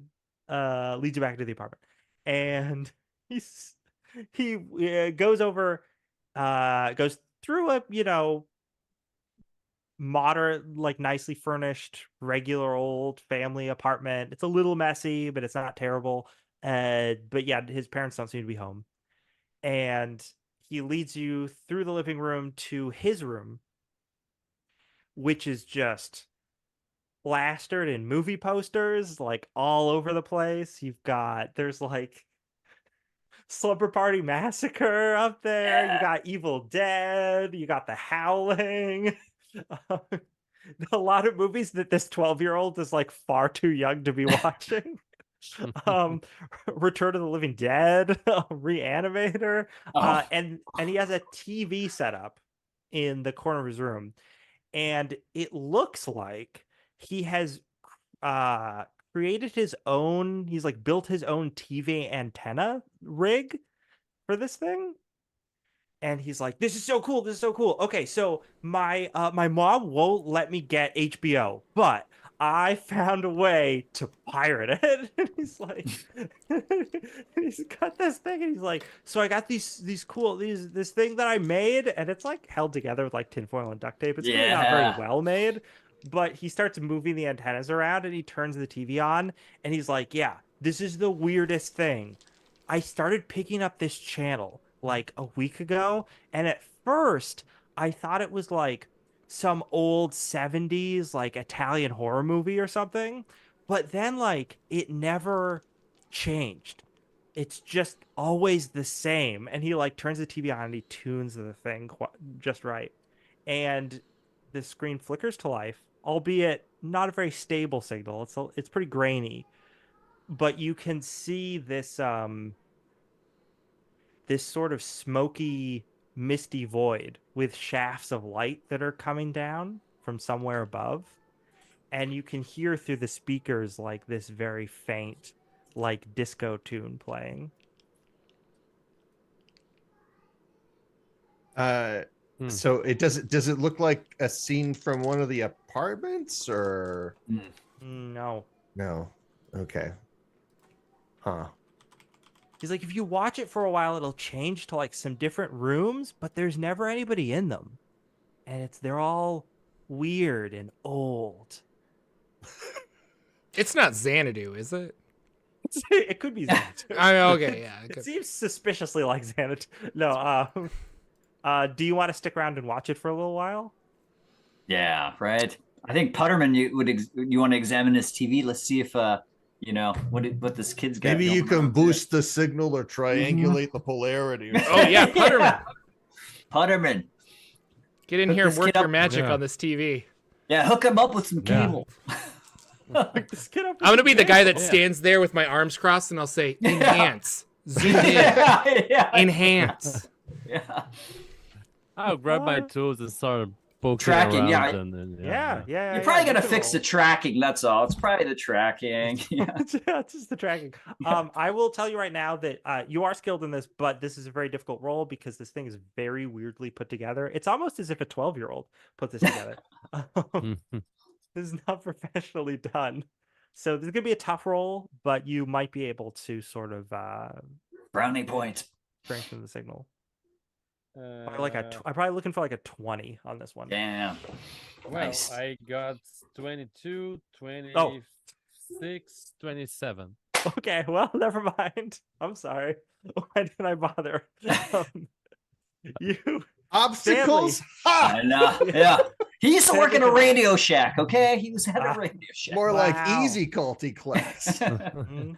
Yeah, wow. Stanley gave up the position of manager at Radio Shack to become a Spectral Exterminator. yeah. We Um, pay a little bit better. a little bit. It's it's on commission, and sometimes you take your cut. But so you're able to figure it out. You figure out how this works, how he wired it up, and more importantly, how it could be wired up correctly. And you're able to do that. You use materials in the room, probably some of that duct tape. You get it working, you get a clear signal. And it's not just that you can see the room more clearly or hear the audio more clearly, but there is a supernatural glow that emits from the cathode ray tube of the television now that the signal seems to be more clear. Can I like stick my hand through the glass? Is it like a portal now? Is it like a If you push your hand to the glass, it like pushes inward like a la Videodrome. so can maybe I just climb into the TV hell dimension? Shit. I gotta try, Yeah, right? yeah. Put your head in there. Yeah, I just stick my head in there. You just Oh. so you stick your head in there. Oh shit. And you it's this strange otherworldly void. There's odd echoey sounds. There's definitely distant disco music that you can hear. And this is definitely like this TV can be used as a portal to this weird other dimension. I go all the way through. Excellent. I permeate the Yeah. membrane to this hell dimension. Oh my gosh. You climb all the way into the television, and Sean is just like losing his shit right now. You can don't do this later. Don't do this later. Don't you gotta ask your parents permission before you climb through the television. We're professionals. We're professionals. Don't do this at home. Yeah, he's done it before. Don't change the channel. Don't touch that dial. Yeah, don't unplug that. Don't plug the television. But Sean is like, oh my god. He drops the pizza box. Pizza falls on the floor. And either Marcus or Ted, I'm gonna roll to see which one. Ted, you're standing near the back of the room. This is a 12-year-old's bedroom. It's a mess, right? There's like the bed is not made. There's like clothes all over the place, dirty laundry everywhere. And you notice there's movement among the dirty laundry. Something is rising out of it. Hey, little squirrel, you got like a hamster or something? You got an animal snake in this room or anything? And Sean's just like, what? No. And and this like sheet, like an argyle sheet, just rises up. It's as if it's a person with a sheet over their head. Man, you don't see those classic vanilla ghosts anymore. Does it have feet? Great. Yeah. Does it have some feet? Well, no feet? It's rising out of all this other laundry, so it hasn't gotten all the way up yet. But if you're just gonna watch it as it does that, while I'm powering up my pack, I think I'm gonna turn on the power pack. It gets all the way up, and you notice that the sheet is floating off the ground, and there is nothing. There is nothing there. Guys. and then it just swoops at you. Whoa! I'm gonna tumble. I'm gonna roll. Ooh, I got Okay. one of my dice. And I need. So this is gonna be an opposed roll. Okay. Yes. Opposed to what though? Yeah. not rolling? Moves. Opposed to what? You just take it. Yeah. This is a oh, actually I shouldn't. Well, no, I guess I will tell you. This is a 14. Okay. And then I roll moves against it. Is that right? And if I have Yep. and if I have the skill of tumbling, I would add 3 dice, right? Yeah. And I'm tumbling still rolling a spectral, right? Yes. You always want to roll that spooky die and let me know if it's a 6. Ooh, almost. Okay, 16, 19. Nice. You duck out of the way, and this sheet, that's it's not really emitting like a ghostly wail so much as just like, like someone is trapped under the sheet, and there's this muffled yelling, swoops past you. Now Douglas Buff is in another dimension. And the rest of he doesn't know this is going on. No. Because Doug, when you look back, you just see this glowing, sort of the glowing box, but you can't see into like the real world dimension. So you don't know this is happening. You just come in and you're like, wow, this place is wild. And the other 3 characters are now fighting a floating sheet in Sean's bedroom. Well, there is an good initiative luck. in this game. What are people doing? Yeah. The ghost just swooped at you. What's the little boy? I- Where's he at? I want to make sure he's okay. Oh yeah, he's like he's scared. Honestly though, a flying sheet is like not particularly frightening to him. What? He was scared when it initially started moving, and now he's like, whoa, cool, a ghost. I want to run over to him and like pick him up and get him out of the room, I guess. Sure. Yeah. And then I'll turn and he's like, address no, this I want to sheet see problem. the ghost. And you're carrying him out of the room. Sean, this isn't safe. You sound like my dad. Those sheets could kill you. Those sheets could strangle you. Now you sound like my mom.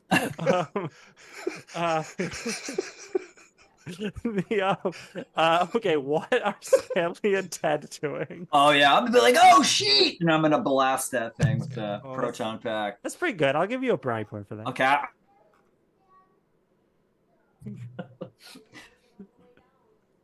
Yeah. What do I roll if I'm gonna like? Moves is proton blasting. It's at a moderate to close range. Actually, you're in a bedroom, so this would be close range. It's only a 10 to beat. Okay. All right. Then I got 2, and I got the spectral die. Oh, a 4. Okay. Your proton stream goes wide, hitting a wall, completely destroying a reanimator poster. Oh, it hurts. It'll reanimate back together. Don't worry. Oh, wow, bad. okay. Sorry. Minus a brownie point. Yeah, please lose 10 brownie points. Stanley, what are you doing? Yeah, can I try that too? Try the proton thing. Sure. It will work if we're not seeing him just as a shit. Yeah, I mean, you're trying to hit the sheet. That should be fine. Okay. So, 18. Nice. Yep, that'll do it. Okay. So your proton stream hits the spectral emanation, and you hear, ow. Oh no. and the thing sort of like arcs like towards the ceiling. And it's like slightly it's like argyle like polyester sheet is like slightly on fire. Okay, so that thing is going to swoop at somebody else. Probably Stanley, because Stanley was the one who successfully blasted it. Oh yes, that's good. That's very good. Oh, no. Stanley, this thing swoops onto you. And the sheet, from what Ted sees, who's still in the room, the sheet envelops Stanley. Oh. It wraps all around him, and then goes limp and just falls off of him. And Uh-oh. Stanley is just standing there. Stanley, Stan the man. You're right. Excelsior! Diogo, you have a new goal.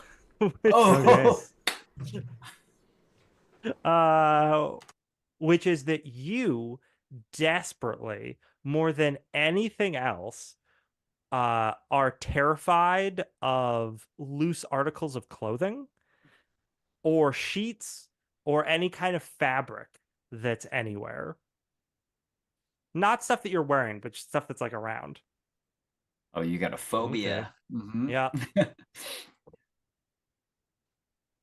Oh yeah, we pull it off. Nothing's but the under ghost it, is nothing. gone, I assume. Yeah. Or like, Wow, the ghost is gone. That's weird. can we meter Yeah. Putterman here and see if he's you okay? Yeah. I'm like snapping my fingers at his eyes. That's, Like, you yeah, okay there, I'm Stan? I'm going up and down. I'm like a little Yeah, metal like detector. Stanley, you're a little dazed. That's weird. You feel like you got a little mind whammied there. If you take the meter and like run it up and down him, he's definitely emitting some spectral energies here. Oh, it's not Oh good. yeah. Oh, I'm getting readings off you. But you feel all right? Yeah. Yeah. All right. Other than, yeah. Yeah, you didn't get slimed or anything. You're not covered in any goo, but I don't know what the hell happened. So. This kid can't even pick up his own room as I pick up a sock and hold it like right here. Stanley, you hate it. What are you gonna do? Yeah. I hate him for doing that sock thing. Yes. Oh my God, he picked up a loose sock. He waved it near you. Oh yeah. That's Oh, yeah. No, unforgivable. I'm afraid of the sock. I'm like, hey, take that thing away from me, man. No, okay. It's gonna try to. I'm sorry. I was just. What are you I don't know. doing? I didn't want you to trip over that. Oh, it's really gross sock. Anyway, what is this? 12-year-old's room? Shouldn't have done that. Yeah, in fact, you do not like this room at all, Stanley. You're like, oh, all this dirty laundry, all this. Well, Yeah. Well, Why don't you go I'll get some air? You know. yeah, I'll stay outside or like in another room. that where I seems to have can taken see care all of the- itself. I'm gonna look back at the TV. Douglas, where are you? Is there at least a foot out of the TV, or is he all the way in the mirror dimension He's of all hell? the way in. Okay. TV Kyle- mic style. Yeah, Kyle, you're in another dimension right now, and like I said, there's this white semi square glow, and when Marcus like yells into the TV, you can hear very distantly and through static the words that he's saying. I yell. I yell back. I made it all the way through, but there's nothing. There's nothing here. But I think this is. I think I'm in a. I think if I keep looking, I'll find like Rod Serling or something. I don't know. I'm gonna.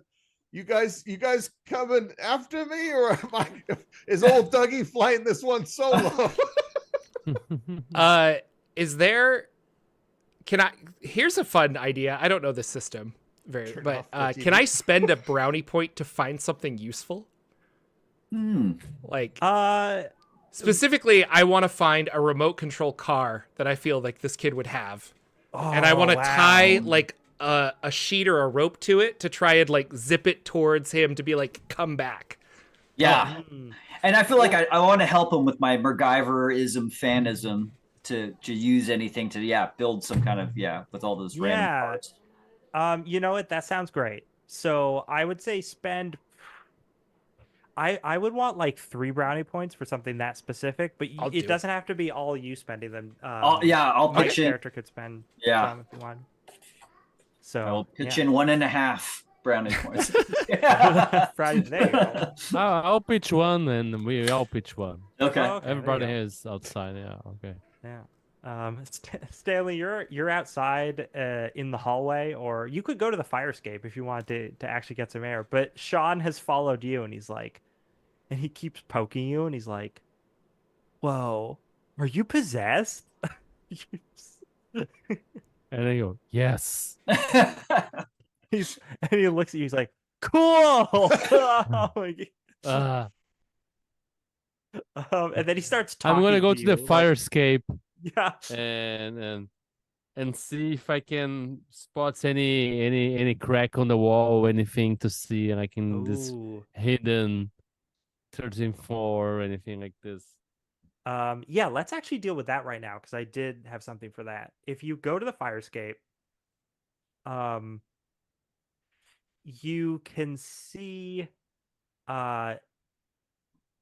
being outside the building makes you it's weird getting like being outside the building and getting air actually makes you more uncomfortable. It makes you like kind of queasy as opposed to being inside, in which you did not feel that way. Okay. But if you're looking, but it's not horrible, just like kind of uncomfortable. But if you're looking, so you're on 14, if you look down, there is something odd. So the brownstone has, it's brickwork that has like that kind of patterning to it, like those older New York buildings do. And there's like a certain number of rows of brickwork between each floor. And it seems like the brickwork, it's not that there's more rows, but like the bricks are like wider. There's more space right now between the 14th floor and the 12th floor.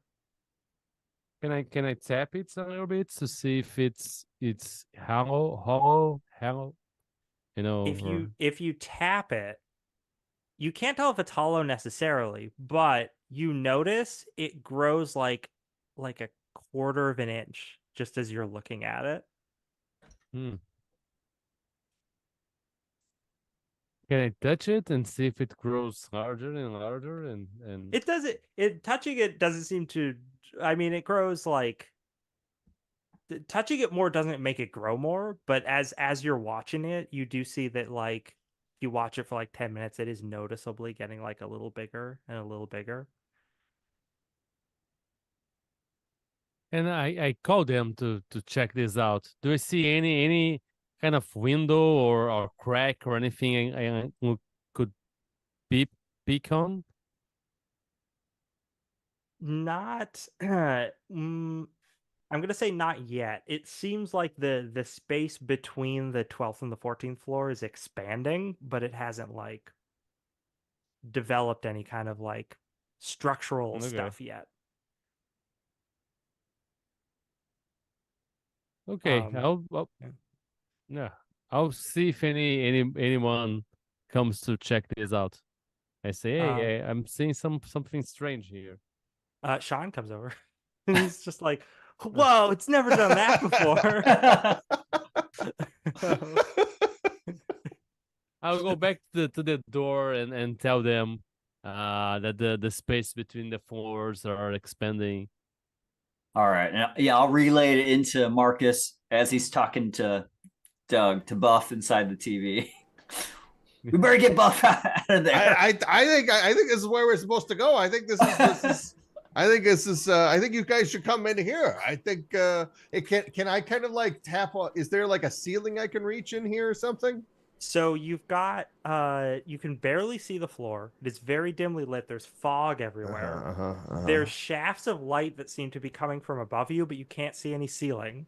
And you can hear this disco beat, but it's in the distance. Yeah. I think the ghosts are here. I think this is where we have to. You guys should come in here and bring all your zap guns. There's a reason they call those an idiot box. Come on out. All right, okay. I think we need to seal off the scary hell TV dimension and not go in there. All right. You have finished your race car thing. Whatever you're gonna do with I push it through the TV. And I bring out one of those old controllers with this huge long antenna, and I try driving it towards him. It's got a note on it that says, "Come back. Why are you doing this?" Don't answer. Just come back. I'm coming back. I have stated my case. I climb back through the TV away from the ghosts. Oh man, they should make a movie about this in the future where somebody like climbs through the TV. That would be so cool. Yeah. Maybe like a little girl. So Writing down So, more yeah. screenplay ideas. As I Yeah, exactly. yeah, I could pitch this to a Japanese filmmaker easy Yeah, for sure. Yeah. So Douglas Buff climbs out of the television. He's yeah, same way. All your hair standing on end because of all the static, but yeah, you're out of there. Well, I'm back. Did we make any progress on finding any more ghosts? Well, Putterman's yelling outside the door. yeah, we got to go see what old the Putter's doing. floors are expanding. I'm gonna unplug like, the television. yeah. Just Yeah, I was just thinking that. Yeah, Yeah. we'll put it outside the door of the apartment, just like in a certain movie. Yeah, you unplug the television, it turns off. Yeah. I put this TV outside your house, kid. Sean, that's my TV, just for a couple hours. man. It's gonna melt your brain. What's going on, Putterman? What you're saying it's growing? Like, Yeah, I showed them the tiles and see if they can spot it too, or if it's Yeah. only me that's going mad. Mm-hmm. is it a different Growing. color, and is it just like a slice of the building is growing, or? It's not a different color. It seems like the building is like it's growing. It's expanding. But it is like On- concrete that looks on like. that I mean, part it's not like a weird. Yeah, no, it still looks like brick. Yeah, it's just as if the brick is like alive. And I'm sure I'm getting like a minor reading on the You are, spectrum. yeah. Yeah, okay. Mhm. I think we need to go down the stairs and try to find that same area. Yeah. Sean. I'm like What? looking around. What? Oh, He's- you're right. he's- Oh, he's- he Jesus comes Christ, back in, right he's there. got the- Okay. he's gathered the pizza back up. All right, Sean. This is a long shot. Do you have a crowbar? He's like, I don't, but like, I don't know. My dad has a safe he keeps a lot of stuff in. Maybe there's one in there. Let's go look. make sure to get your fingerprints all over. yeah. He goes into his parents' Yes, bedroom. wait, your dad has a crowbar in the safe. Okay. It's super easy for the There's- grand jury later. There's a safe in the closet of his parents' bedroom. I'm assuming it's locked. It is locked. Sean, do you know the locked. passcode? Do you know the combo? No, he won't tell me. Yeah. Hey, Sean. To Yeah. to kind of move this along, I'm gonna not mess with the safe, and I'm gonna hold up his toy that I took, the RC remote control car. Uh-huh. I'm gonna borrow this, and I'm just gonna run out of the room and be like, guys, we gotta go down the stairs. He's like, okay. We start running down, looking for that little gap. Right. Yeah, right. Ted, can you like spectrometer, like, Oh, and yeah, try to yeah. find the exact hotspot of this area? Oh, right. Yeah, we just we gotta tinker with it a little bit. Yeah, I'm gonna start to see when we go towards the stair where the greatest activity would be. So it's again one of those things where you're counting the steps, and it's Mhm. like now there's more of them than there were before, but it's still the number still isn't right. Every time it's different. And yeah, it's like as you're going, it's like at a different point when you're walking down the stairs each time the spectrometer jumps, but you can't like pinpoint a specific spot. Is there I want to like drive the car on one of the steps, like back and forth, and see if I can get it to like wedge into this ethereal realm. Yes, I like that. No clip through the level geometry. Yeah. Yeah, that's it. Yeah. Make roll me a d6. Just a D6. Just a d6. Spooky die d6. Oh, 2. A 2. Nah, you keep trying it and it just sort of All right. keeps bumping around. Got to think of something new here. Man, I wish I had a crowbar. Anyway. If only I had a crowbar. I know. Why isn't there a crowbar in this scenario? Someone should have wrote this better. Guys, we have another option. Laundry chute, the trash chute. The TV. We have 3 options. I was thinking the elevator. Yeah. We had the greatest activity and supernatural encounter there. Yeah. And but I think I want to plan to how to close the doorway. So if we go back in the elevator with some kind of like spectral bomb that could like, blow up, and I don't want to be in there, but like, close the doorway. Or I mean, that's an idea, but I don't have a good idea. I do have this cool remote control though. It's really a badass guy. I'm not giving this back. Sean can go with himself. Well, we could create some type of kind of explosive. Put it on the RC car as you're saying, and drive it in when it's hellmouth. Overload the proton back or something. Cross the streams. I don't know. Oh. Sounds dangerous. I like what? it. And should we just go downstairs and talk to Murray and start poking up? Maybe we could figure out some stuff there. Oh yeah, we didn't never talk to him. Meanwhile, Douglas is like, we could have gone in the TV, you idiots. What was it like? Yeah, what was it like? Yeah, just talking to him the whole way down, like, yeah. It was super plot relevant. It looked like it was just pushing the story along like a train. It seemed like very forward momentum. It's the only way I can describe it. Precipitously fast. I would call it sequence breaking, really. But that's okay. Let's go talk to Murray. Sequence breaking. Oh, you get to Murray's apartment, which is 12, I believe, C, right? I should check my own notes. No, it's 12B if it's 12B. Right below. 12B. Yeah. Yep. You knock on the door, I assume. Spectral Investigators, open up, please. Murray, we know you're in there. Yeah. Murray, you answered your phone. Spectral Investigators. Please hurry, I'm covered in coffee. Murray? You are covered in coffee, that's true. Yeah. The door opens slowly, and you see this guy who he's an aging hippie. That's the best way to describe him. He's got the headband, mostly bald, but the hair he has is very long. And he's got the beard, and he's like looks at you. He's got his vest, and his Grateful Dead T-shirt, and he's like, whoa, hey, I don't know who you guys are, but I got a call that some people said they were coming, so you shouldn't stay long because I'm waiting for them.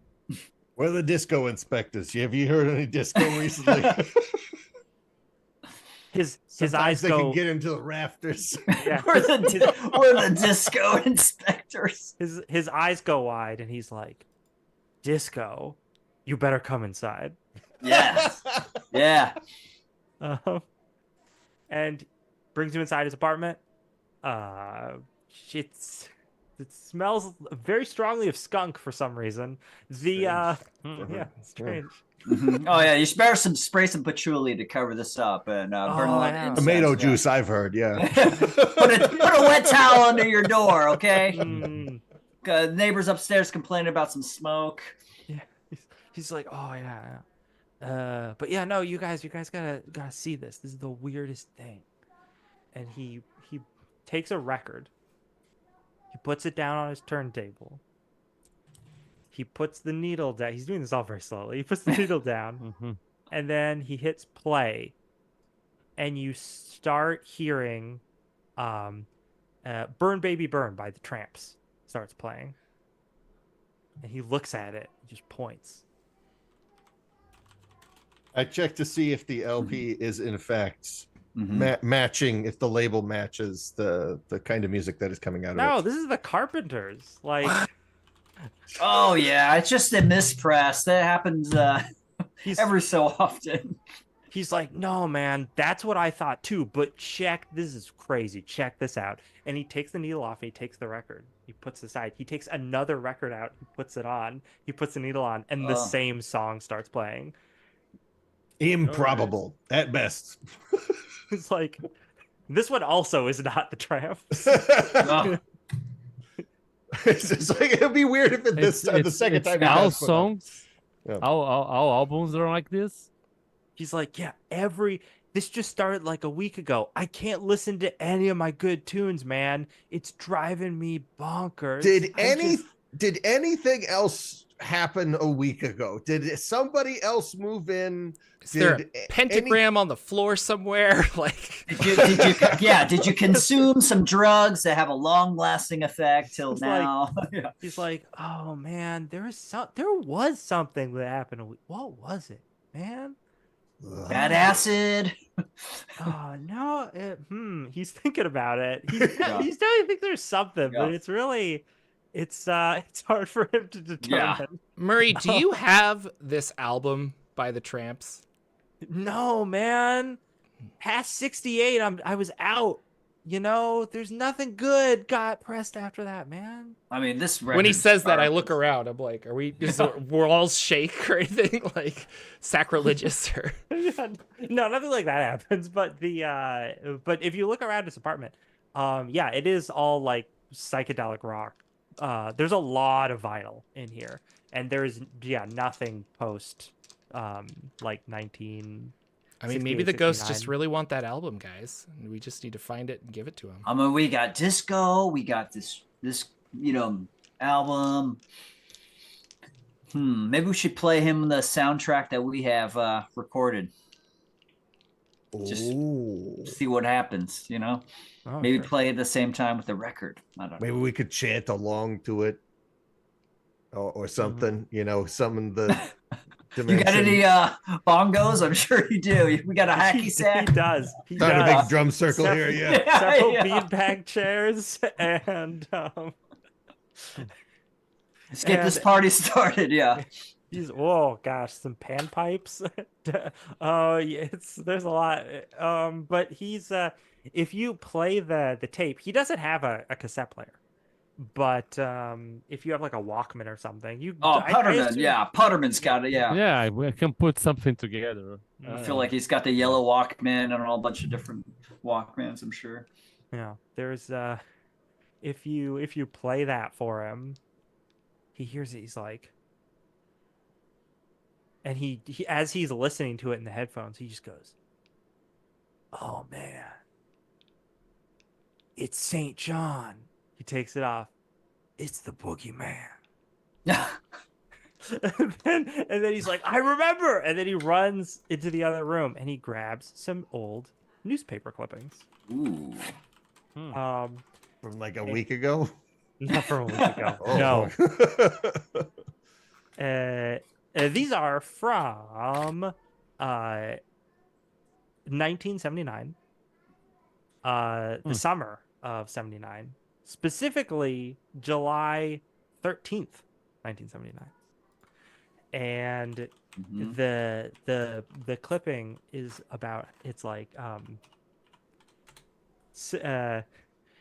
New York disco king has last party.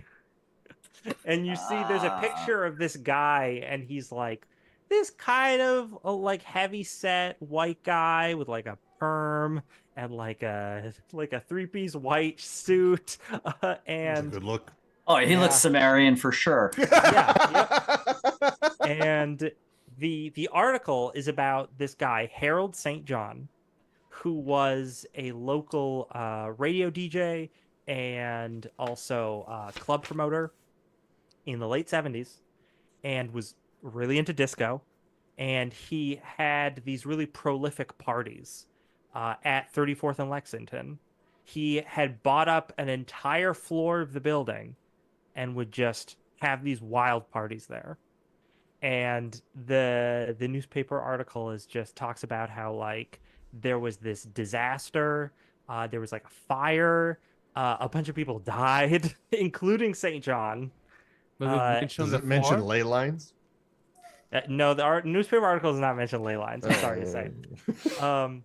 But yeah, but but it does say that it happened on the 13th floor of 34th and Lexington, and it says Oh, and there's also details about some of the other people who met their demise there. But you look at the date of when this fire happened, and it's today's date. Hmm. But Couple years 1979. back. But Yeah. 1979. Okay. So it's And- the anniversary. Yeah. Anniversary. Yeah. Can we keep And- keep these clippings? Yeah, I'm gonna take Oh them. yeah, man. Man, those things got a bad vibe. Listen, I used to be friends with St. John back in the day. We were both like Deadhead roadies together, but then when the disco scene launched, he got really into it. And I just couldn't follow him there, man. It was just too high energy for me and too commercial, really. Just way too commercial. But the like he gosh, on the 12th, there was this radio broadcast. It made him real mad. I didn't really listen to it because it was some baseball thing, but it was bad. And he was talking about how like disco's over, and he was like freaking out, and said he was gonna do something about it. But I told him like, yo, man, you gotta mellow out. You gotta calm down, man. It's okay. Like, sure, I can't like the big psychedelic rock acts aren't big anymore, man. But I still have it here in my heart. But he just wouldn't listen. He needed to do his thing, and that night is when everything went bad, man. Oh yeah. It's the day the music died. Some would Yeah, say. we would be I mean we would remember that day probably, right? Would anyone like to make a brains roll to know the significance of July 12th, 1979? Who's the movie? I feel like Marcus, right? Were you like the 80s movie expert? Yeah. Maybe? I don't know if this has anything to Culture. do with movies, but I I'll don't roll know. a brains. What's the DC? The DC is it's only 1986, so it wasn't that long ago. Yeah. The DC is probably 10, I would say. I better spend a brownie point. Okay. Because I got geology, fossils, and gemstones, so I don't think I'm paying attention to pop culture. Shit. I got 14. I got 7. Oh, well, Stanley knows. Radio Shack. He had all those TVs on, probably catching all those newscasts. Yeah, that's yep. Yep. So the July 12th was Disco Demolition Night. This is there was a DJ in Chicago who just hated disco, and they hated that this is a real world thing, and they hated that disco was all over the airwaves, and they decided to just rally a bunch of people together and destroy disco records in like on a baseball field. It's like it was very dumb. But it was noted as like the day in history that disco died. And Harry, would you say his mood was at this time satanic? You know, man. Yeah. Okay. All right. I'm picking up what you're laying down. He All was right. into some bad stuff, man. Sure. Yeah, it happens. Oh, also, Stanley, you have a flash. There's a flash in your mind of yourself. You're walking into an apartment. There's all these people. They have all these multicolored drinks. Everyone's dressed there's a lot of beige and and there's It's a lot of beige. yeah, and there's a lot of dance music playing, and people being like, they keep calling you Vernon. They're like, yo, Vernon, will you take my coat? Yeah, no, here, mine too, Vernon. Yeah, you're cool to take our coats, right? We gotta go dancing in the dance hall. St. John's waiting for us. Yeah, Vernon, here, take my coat too. And you end up falling over onto a couch, and there's just garments just all over you, just smothering you, and it's like everyone's forgotten about you. Wow. And then you snap out of it back to the present. I tell them about Vernon and the vision and the couch and everything about him and feeling forgotten and stuff. Maybe Did oh, you eat that's the something? ghost or something? Yeah. Yeah. Did you eat something off this guy's Murray's table? Did you drink? You maybe too much smoke in this room is getting to you, Putterman. Yeah, maybe. Oh, I'll bet I bet Vernon is one of these people that died in the satanic floor 13 fire. You wanna look at that article. Vernon Pulp, an accountant, died in the fire. He Espresso machine involved? no, it was he was trapped under a significant amount of clothing and he suffocated. It's a rough way to go. Yeah. Couldn't get out in time because he was under so much fabric. Yeah. You know, they say it's not really the fire that gets most people, it's the smoke, and if it's not the smoke, it's the coats. It's rough. It's a rough way to go. It's not the smoke, it's the coats. I just have to reiterate that. Like, his little lips. I've never heard that before. Murray just nods along, be like, "Yeah, man." Yeah. Say that. Murray gets it. Yeah. Okay. Ooh, maybe if we start playing the Walkman around the stairs or something, and start Amplify. and we could start like chanting the names of the people that died from the. We could maybe like get a. I mean, do we know? I could sing, songs? but I haven't even warmed up. I mean, if we could boost that signal or play some type of disco, maybe we could get all these ghosts and people back out. And then they'll come, that 13th floor will expand, I'm going to go, Sean! Let's see if he's been following us. Yeah. Sean's head pokes around the. Sean! Yeah, there you are, my boy. Now, you've been making some home, wiring techniques and stuff. I need you to go get your antenna. We're going to plug it into our stereo system, and we're going to broadcast us some disco. Yeah. He's like, oh, he was really excited about it until you said disco, and he's like, that's what my parents listen to. Get up the stairs right now. Don't even know the up. answer to your parents' safe. Get out of here. Oh, yeah. Grab your dad's safe. Yeah. Probably has guns in it to protect you, that you can't open it. Yeah. They're good parents. I get it. Okay. It's the 80s. Not everybody had parents like yours. Yeah. Except you're home alone. Dad have a gun in his safe? Would that be an interesting item to have in this adventure? Perhaps. Who knows? Or maybe a bullhorn or something. Yeah, we need. Yeah. Okay. If you look at the article to see who the people who died are, so there's obviously St. John. So Raymond St. John, the boogeyman. Also Frederick Faldstein, a record producer. And Grace Watterson, a journalist. So I'm thinking the record producer, all the records playing the same song. Maybe he produced this album. I don't know about the coffee, maybe espresso. So hey man, says Murray. It's like, so can you make my records work again? Oh yeah. We can, and we'll bill you. Yeah. It's like, oh yeah, all right, man, no problem. We should take Squirt. Grab all your parents' disco stuff too. I mean, I don't know. He said his parents listen to it. He's just like, fine. He runs upstairs. I mean, maybe if we play this loud enough, this 13th floor, the party, they'll think the party's going on. The floor will split open, stay open. I love it. Yeah. As you're in the hallway. I want to make a disco ball too, by the way. I'm smashing mirrors. Sure. Yeah. glue it to a basketball because I'm watching. Oh, duct tape it to a basketball. Yeah. Basketball. Do the duct tape on the opposite side and then you roll it through the mirror. Yeah, through the broken glass. And we have a flashlight, so we'll shine with an extension. Yeah. That's an 18 montage right there. Yeah. You can do a lot in a little bit of time with a montage.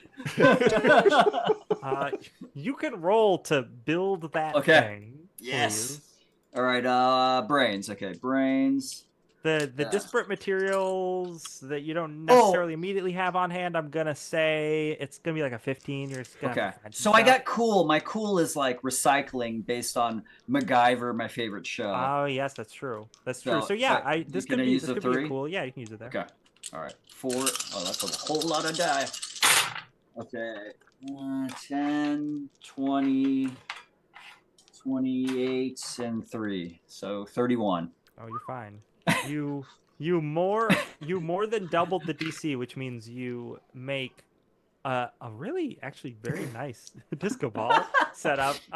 You're Beautiful. I'm like spinning it. Ted, I'm not gonna lie. This is the best thing you've ever made. I'm amazed. Well, we're gonna put it in. We'll put it in the station or whatever. Yeah. Yeah. The station, i.e., our apartment, because we're dirt poor. You're hanging it like in the stairwell, right? Yeah. Because so you're hanging it. You're getting ready to set up the light, and as you're doing that, the other people notice there's a strange, not a chill, but a strange warm breeze, and best guess. And you see the walls start to like ooze a little bit. Sure. There's this weird yellowish ichor that begins bleeding out of them. This is what we want. That's the disco. Yeah, that's the disco happening right there. Yeah, it's coming out of the walls now. Mm-hmm. That's just that's what so I now expected. we need the music. Maybe we should, you know what? Maybe we should try to dress up as best we can, disco style. Yeah, I put the collar up, just sort of like flare out the bell bottoms. Yeah. Okay. Good. Cut them wide, cut the pant legs wide. Get a big pendant hanging from my. Oh yeah, chest hairs out. Combing it. Yeah. Just gotta get into my hair real quick. I just step away, like a small step back awkwardly as they're like fluffing their chest hair with each other. Like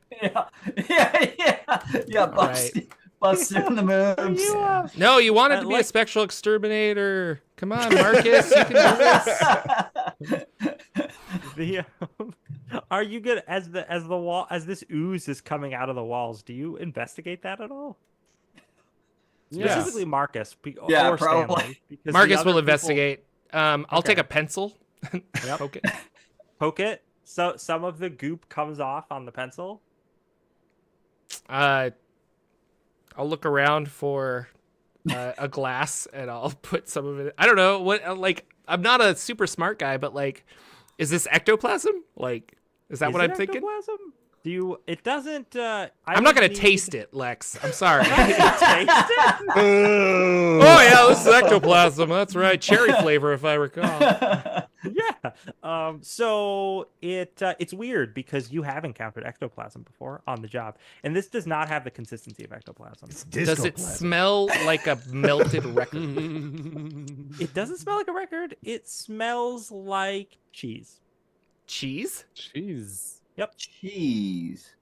When was Velveeta? Guys, come on over to my fondue pot. Oh yeah, maybe it's the easy cheese. Yeah. There's something cheesy about this wall, guys. Take a point. Thank you. Please. Out of curiosity, are you going to taste it? Yeah. Now I gotta. We've built it up too much. All right. Take a spoonful, and That's cheese. That's melted cheese. Oh, fondue. As soon as you say that, the lights flicker. And then when they come back on, there's someone or something standing at the other end of the hallway. And they begin moving forward. And every step is a... Okay. Oh. I'm going to try something. This all started when he said fondue. I say, fondant? Still coming towards us? Okay. Still coming towards you. All right. Damn it. Oh, that would have been so good. The lighting is like super dim. Lots of uplighting right now. It's very spooky. So you can't get a good look at this figure. You can just see sort of their outline. Flashlight? Flashlight. Yeah. Oh yeah, you Flashlight on blast him. it at the disco ball, and we can illuminate Oh, yeah. a little bit. You can see this figure. They are vaguely humanoid in shape, but they are just dripping with fondue cheese, and there are little toothpicks sticking out of them, specifically sticking out of their head, like Hellraiser style. Oh no, yeah. And they're just coming towards you. And again, they're trying to speak, but you can't tell what they're saying because there's just goo. Is it Freddy? Is that you, Freddy? St. John? Harold! They're Boogie Gurgle Man. twice if you're Freddy. Gurgle once. Gurgle. Oh, write your name on the ground in the fondue. Please, Yeah. you just write the On the wall or whatever, yeah. yeah the words fondue Fred appear bleed into the walls as this figure is approaching you. Do you need some bread Fred. or like on little forks or something? What can we do for you, buddy? What's keeping you from moving on? Help us, help you, man. Take us to the party. Take us to the party. Yeah. As they're heading towards you, they say trap. It's on the wall. It says trapped. Oh, sure, yeah. Yeah. You'll get that. I think he's trapped, guys. Let's blast him. No, I'm just kidding. Yeah, I know. It's like I know I feel like that's what we should do. Right. But also I feel really bad. Yeah, He's yeah. been stuck in like this hell dimension of a floor, trapped gurgling fondue for like. And we're gonna 6 years or we're gonna whatever. trap him in a little box. Yeah. Maybe we should help him. We To should be help. fair, it only was like 6 years. It's not that It's long. only 6 years of this hellish existence. It's yeah. not like 100 years or something. Yeah. 6 years. But he is coming towards you. All right, then aside from trying to communicate, are you doing anything else? Oh, actually, if you lit up the disco ball, Mm-hmm. you can hear the building groan and shift. Oh. Oh, that's maybe the floors. I think it's working, you guys. Is the floor cheesy and goopy? This stuff is running down the walls and it's starting to accumulate. How close are we to the stairwell, or were we? I assumed that you hung the disco ball in the stairwell somewhere. Okay, gotcha. So I'm wondering if the floor opens, we can just like run past Freddy. Can we? Do we have a trap to grab him? Can we put the trap on top of my RC car and drive it? Oh underneath my it? God! Yes, we did bring the trap. Yeah. Yeah. Yeah. And then, I probably have some solvent-based cleaner or something like that. Mix a little Tide with some club soda or something like that. The point is, you don't want to rub it into the carpet. You gotta dab. You gotta dab.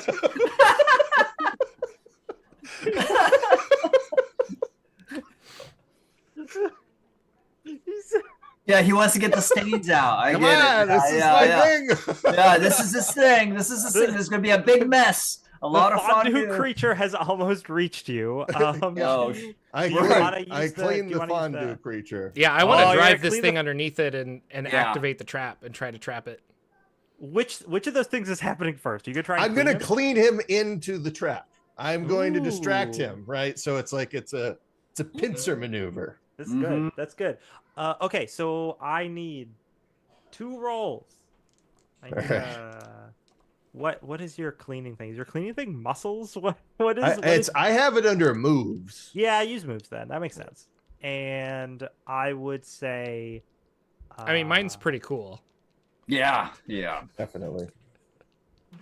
I noticed that immediately. It's pretty.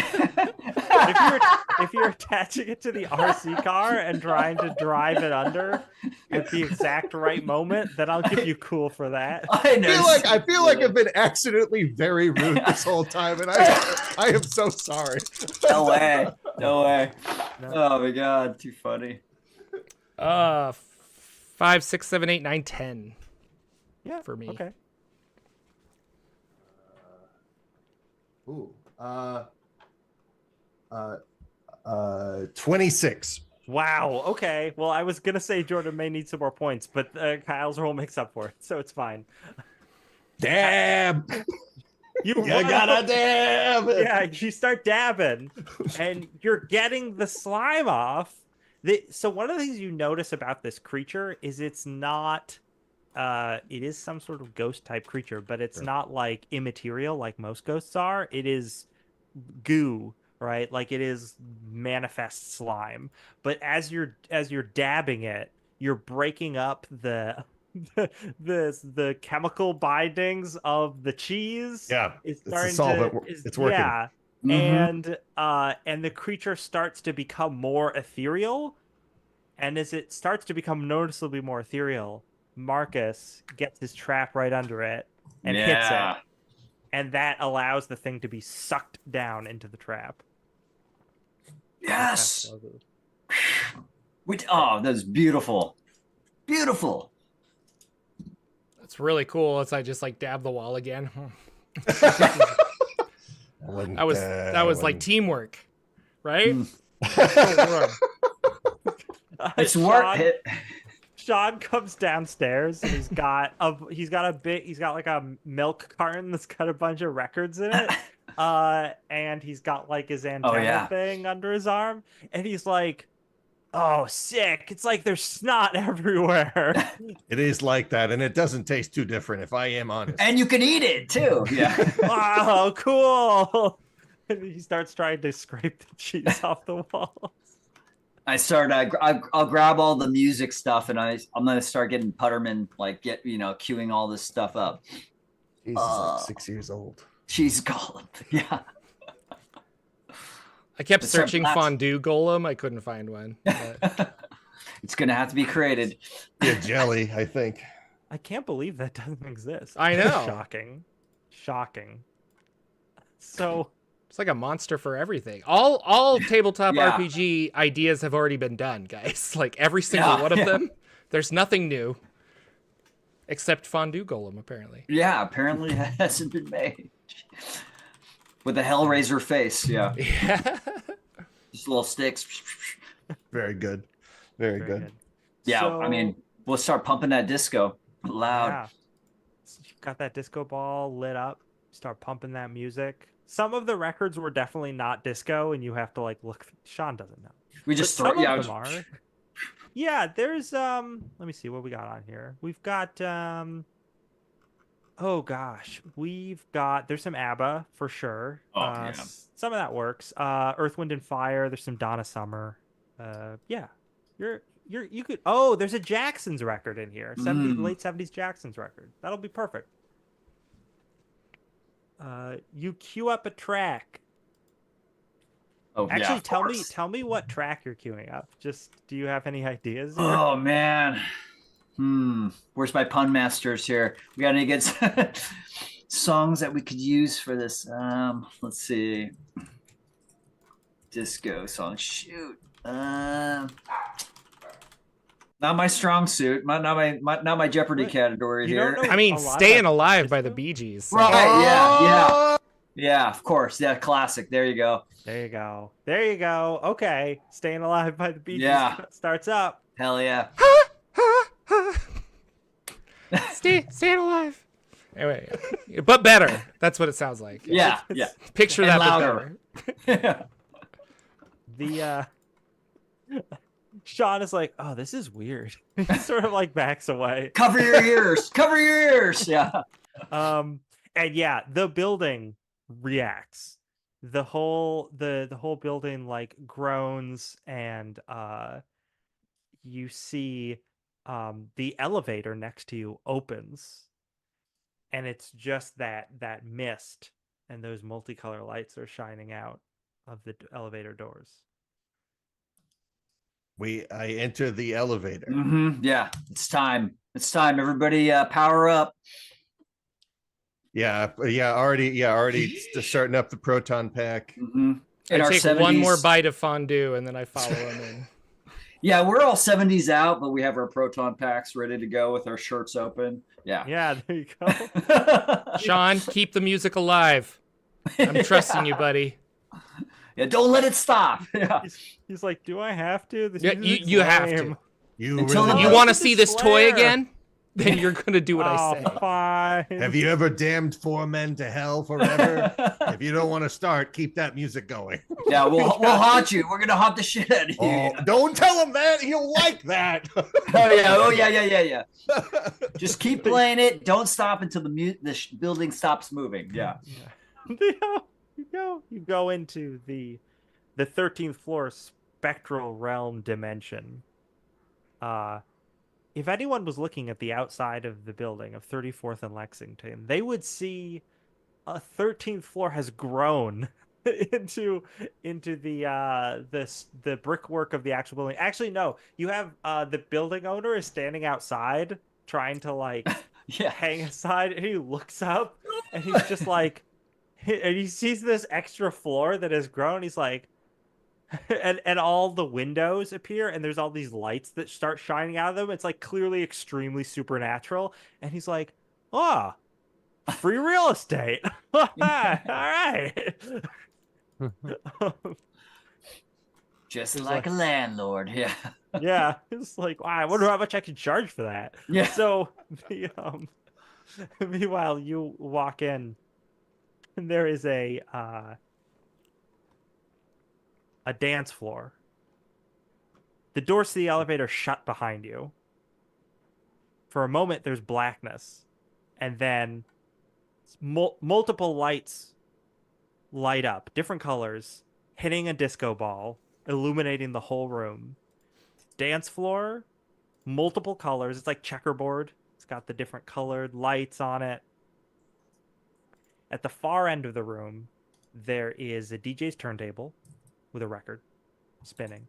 There are 4 giant speaker stacks, one at each corner of the dance floor. And wow, that music is pumping. Oh, it's so good. You immediately want to start dancing. All of you. Oh, we've been, I think. Yeah. Oh, it's so good. Stay focused, oh my guys. gosh. Oh No. That's the must resist. Oh Your yes. eternal soul depends on your ability not to boogie down right now. Oh, I'm holding my arm down. Yeah. Don't point. Don't point. It's Superstition by Stevie Wonder starts Oh playing. yeah. Oh, that's tough. That's a tough one. That's a Really? very good song. It's catchy. It's catchy. Yeah. Oh Oh my gosh. it's stuck in my There's, head for the rest of the night. Yeah. You can see there are all these skeletons that materialize on the dance floor. Nice. Start dancing. Mm-hmm. And at the center of the dance floor materializes actually just looks like Harold St. John from his photograph, All right. but he's like semi-transparent and like blue and glowing, right? But he otherwise just looks like himself, and he's just moving. He's dancing. What he's getting down tonight. That's what he's doing. Sure. And it's really impressive, honestly. He looks great. And he sees you guys, and he's like, "Oh, hey, all you cool cats. Thanks for making it to my party. Come on, join in." I'm afraid there's been some noise complaints, sir. We're gonna have to ask you to wrap this one up. He looks at you and he's just like, "Oh, that is not cool, man. That is not cool. They tried to shut down my party before, and I didn't let it happen. This party's going on forever." Oh no. And he's like, "I'm so glad you're here." Oh my gosh. Forever's He's, a long time, dude. So I hate to break it to you, Disco's dead, buddy. Well, as the duly designated representative of the city, county, and state of New York, I order you to cease any and all supernatural activity and return forthwith to your place of origin or to the nearest convenient parallel dimension. He's from you saying Disco's dead and then you giving him the cop speech. Yeah. He doesn't like that at all. Yeah.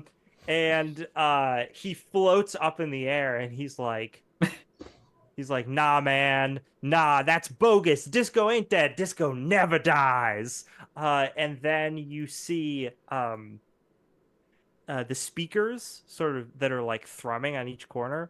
Wires shoot out of them and arc towards all of you. Oh no! Let's roll his thing. I will look up his stats.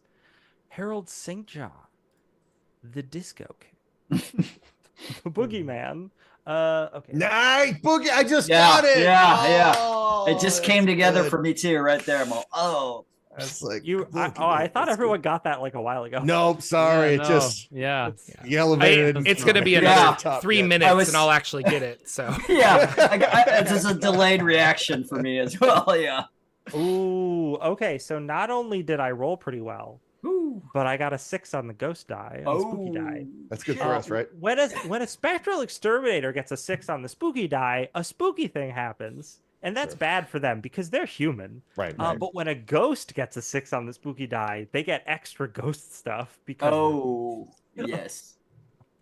you are all bound up in these cables, and these shocks, according to like the rhythm of the song, are hitting you. Everyone loses 5 brownie points. Oh no! Ooh. More puns, quick. And you're each pulled to one of the speakers and like slammed up against it, and you're completely bound to it. Okay. can you move? I can't move. Oh yeah. Look, buddy, this is the wrong approach, Mr. Boogeyman. This way I can't dance. Yeah. I can't get my arms out. Try to fake I'm trying to dance. You know. Nice. It's like a rat's nest in here. I think this calls for a little cable management. Take out some zip ties. We just got to get these all under control. What are you doing specifically? I don't know. Yeah, I'm gonna. There's cables all over the place. I'm gonna zip tie them together and kind of like coil them neatly and everything. You know.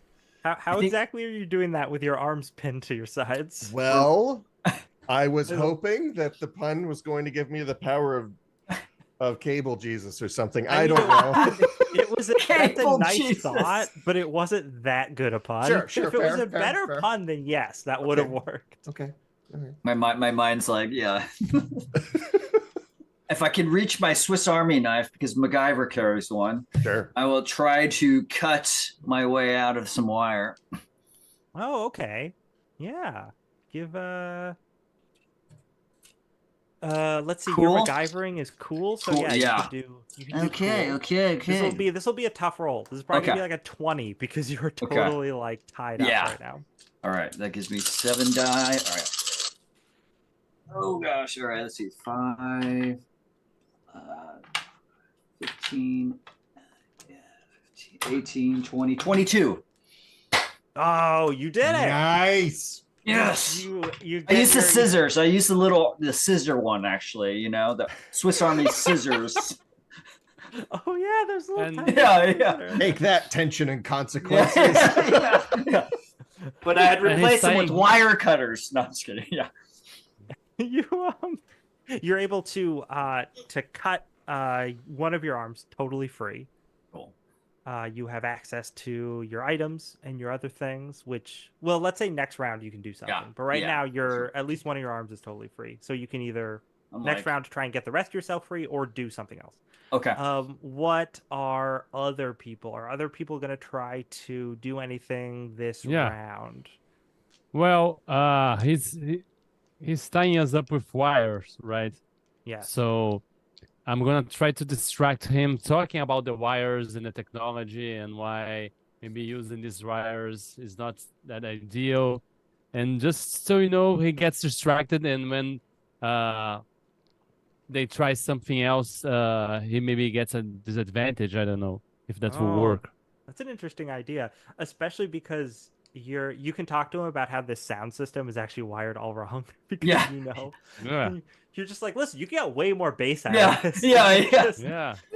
This is the wrong setup for your disco. And he's just like, oh, for real? Oh my gosh. That's well, hey, Vernon, I'm sorry. Let me get you down from there, and we can figure this out. Um, and also, if anybody looks over at Stanley, he doesn't look like Stanley anymore. He's still got the Ghostbusters or the Spectral Exterminators jumpsuit and the thing, but he looks like a different person. Oh, Uh, right. he actually Oh, yeah. kind of looks like a ghost. He's like, it's kind of like he has another person's face spectrally superimposed over his own. And yeah, and the What's up with that? what's up with that? And St. John like starts to unravel you so that you can help Nice, rewire his sound nice. system. He goes like, yeah, Vern, I'm sorry. I mean, I totally forgot you were under all those coats. That's my bad, man. Oh, like, oof, just but it's so I'm so glad you're here now because we got my record is really playing. But if we can get some good sounds out of that, and he points over at the turntable at the far end of the room. You notice the record is like made of gold that is spinning in there. Okay, what are Marcus and Douglas doing? Marcus is like, I want to talk to him, and one of my abilities is overselling my ability to do something. And I want to tell him, like, listen, my man Vern, he's going to set you up with the best sound system in the world, but we're going to run into another problem. See, the longer you keep that door open and allow more people to come rushing in here, they're going to kill the vibe of this party. And so I think after Vern gets this all set up, we need to leave. You got to seal this off, and you can party forever. And us on the other side of that door, we can put up a little sign, like a nice one with a chain and a little thing, and it says "Do not enter." And we'll just sit it right there, and you guys will be able to party forever, never stop. Disco will live on, and then I'll just go scene like that. And he's like, oh, like a VIP type of deal. Oh, like yeah. Only the cool people get to come into the club. Only Yeah. people who really appreciate the vibe. That's what I'm putting down here. No, give me a roll. This is also going to be a hard roll. Okay. Do I get my overselling my ability to do something? Yes, you do get to do that. That is not good. Oh my, that's a lot of ones. Oh. So 2, 3, 4, 5, 9, 10, 11, 14. Oof, nope. So he's like, Let me try it again. 14. oh, Still no. oh, okay, yeah. Yeah. He's like, nah, man, that's the thing about disco. Everybody can enjoy disco. We gotta spread the message far and wide. Well, you haven't heard from my friend Douglas yet. I'll look over at Douglas. Save us. Douglas doing this round? I am you know what, maybe on my if I could just reach the liquid soap on my utility belt. Oh yeah. Myself and squeeze out through the boa constricting. Lather myself. Yes. I can oil myself up enough. Please roll moves. Yes. Needs to be a 20 like the other ones. So if you want to add brownie points in there, feel free. Oh well, I mean, if because I'm using the soap utility, can I get my special talent thingy? Oh yes, you do. All right, then I don't need brownie points for this. I don't need brownie points for that.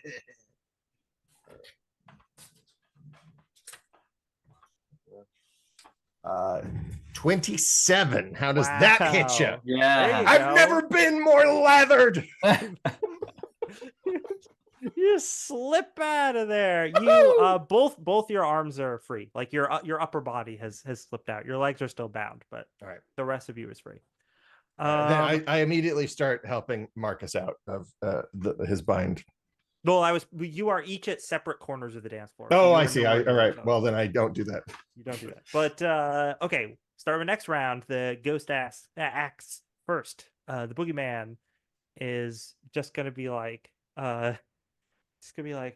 Vern's cool, but the rest of you guys, Mhm.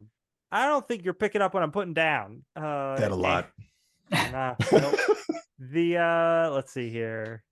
His other powers. Oh, he does have that. He's going to uh the disco lights are blinding as they shine into your eyes. Oh, I'm gonna see how blinding with my roll, but sure. they may leave you disoriented. Oh no. Ooh. Let's see. That's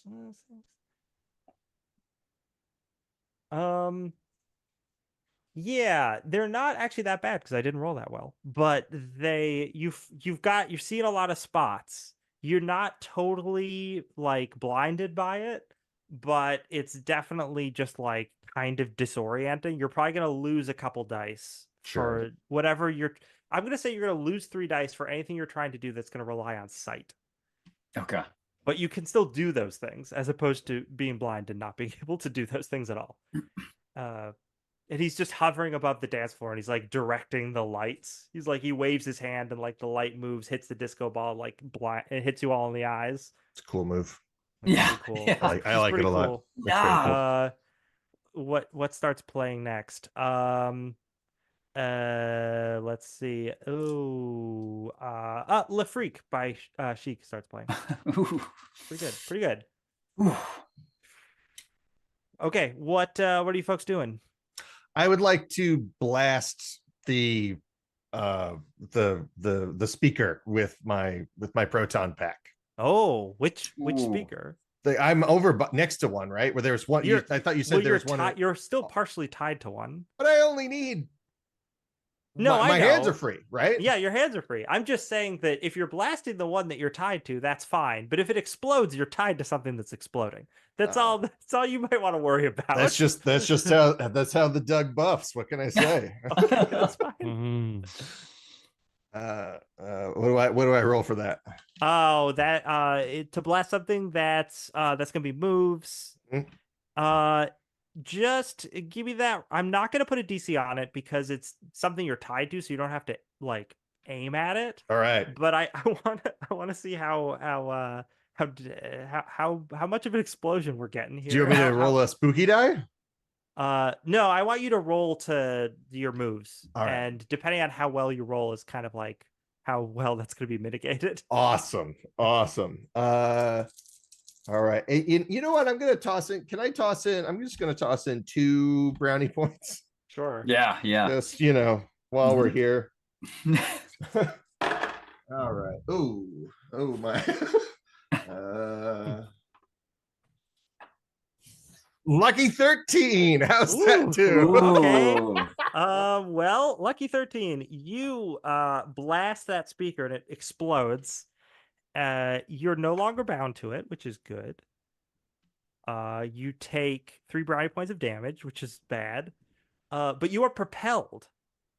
Where do you want to end up? I would like to end up next to Marcus so I can Sure. start helping Marcus get untied. Yeah. You land not gracefully, but you land next to Marcus. Your face, and then you slide across the floor. I'm like, Yeah. hey, Doug. Lathered. Good to see you. We're doing real well, huh? Skeletons kind of like part as you slide across the dance floor. It's just like I just like thumbs up on the ground. Okay, what is everybody else doing? Was there any effect when he did that? That like did it affect the main ghost The at all? music is not as loud, which seems to bother St. John, but it doesn't seem to like be hurting him. It just seems to be making him angry. Angry. Okay. I guess when he's doing that, so I have one arm free. I'm gonna free my other arm since I don't want to shoot with all those little light specks like impeding my vision. So I'm gonna just try to like hope that Putterman's still distracting him with tech talk, and I'm just gonna like free my other arm. I'm gonna say that if you want to spend your whole turn, you can just get free entirely, and I won't require a roll, but you just don't get to do anything else this round. Okay, yeah. So I'm just gonna like lay low, but I'm like, my arms are out, so I'm gonna get ready. Okay. Okay. Is Playing that what's that golden record doing? Is it still playing? Is that What is that golden record doing? Yeah. I mean, right now it's playing Rasputin by Boney M. Okay. But Can I break I love free that song. as well? Like, Are you wait, how you? I'm very tied What up. happened last round? You're very tied up. oh, I tried to you know- convince him of something, and then he shot lights at me. So Yeah, you did not. You, Boy, you if I had a listen. nickel. You established yourself as a cop at the beginning of the scenario. You haven't been able to walk that back yet. But Douglas is next to you, but you are tied up. So you could try and get free. can or... I rock the speaker back and forth and fall on the Ooh. side? Yeah, that's a good idea. That would be muscles. Okay. Ooh, yeah, muscles. 6 on the spooky die. 10 Ooh. total. Okay. You are the speaker falls over. Okay, well hey, you guys rolled a 6 on the spooky die. This is my one change to the original game's rules. The original game, it says when a player rolls a 6 on the spooky die, the game master needs to just decide a bad thing that happens, which I will be perfectly happy to do for you if you'd like. But my variation on the rule is we all try to come up with the funniest thing that could happen if you were doing this and you rolled a 6, and then whoever's thing is the funniest, that's the thing that happens. Right. So you were trying to fall on Yeah. your side. I was with like the aim, right? tilting it back and forth, trying to fall on the side. Off the top of my head, I think he falls and hits the floor, but the floor's like ethereal, so I go all the way under, and I'm now dangling Oh my upside God. down, Ooh, attached to the that's speaker. good. Yeah. I mean, that might win right there.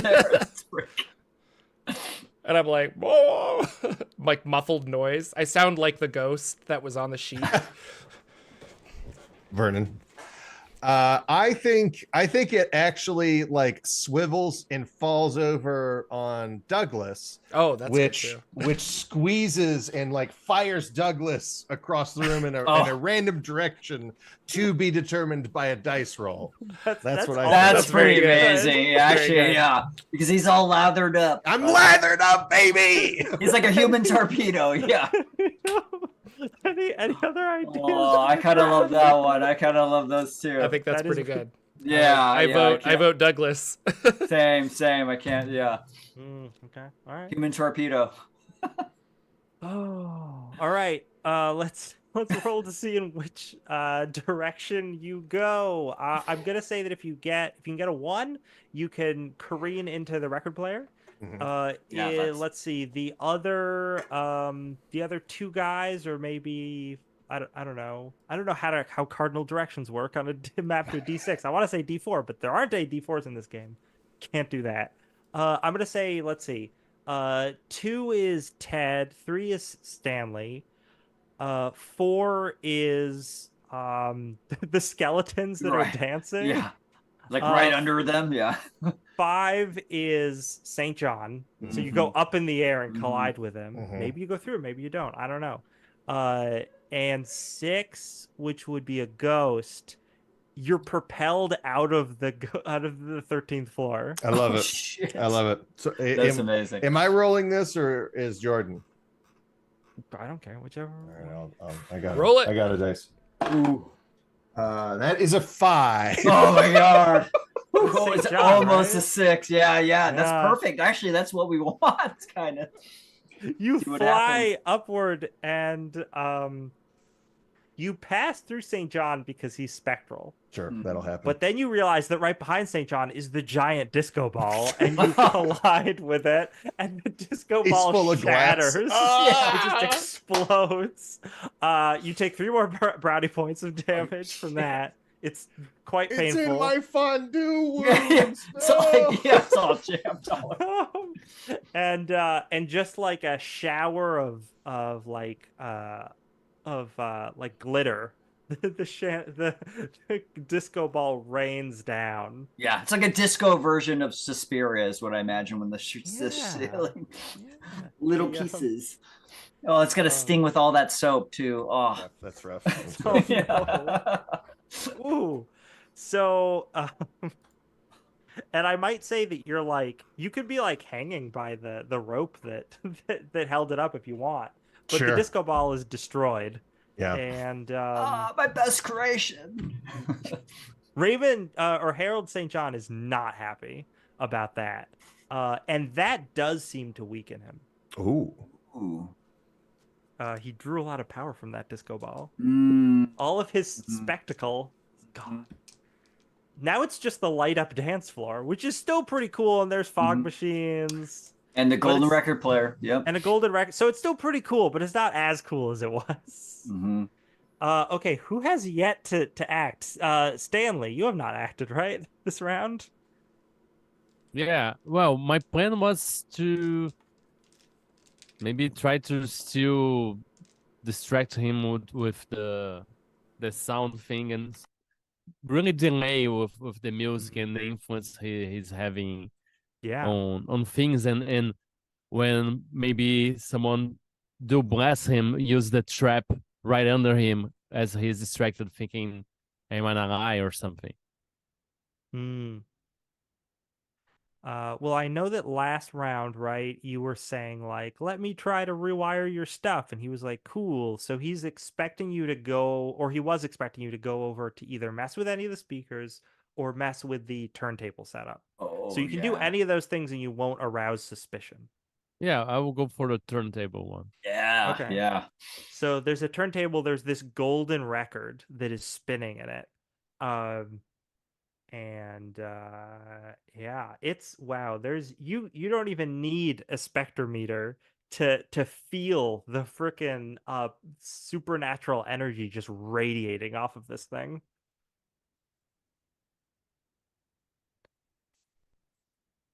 I will try to see if when anyone do something attack and try to maybe take the record out, or maybe screw something with the player so it stops playing. I don't know. Okay, yeah, no, you can change the speed on the record player if Oh, you yeah. wanted, which would be really weird. Yeah, Or 33. yeah, or you could just pull up the needle and stop the music entirely. Whichever And you break want the to do. needle, maybe. Oh, you're gonna break it. Yeah. Okay, make me a muscles roll for this, but this is a pretty Make a easy record muscle- scratch roll, please. Yeah. So Bet you're wondering how I got here. yeah. So that's like a 10, right? That's what I Yep, need for you to that's break me. this. You're probably wondering how I got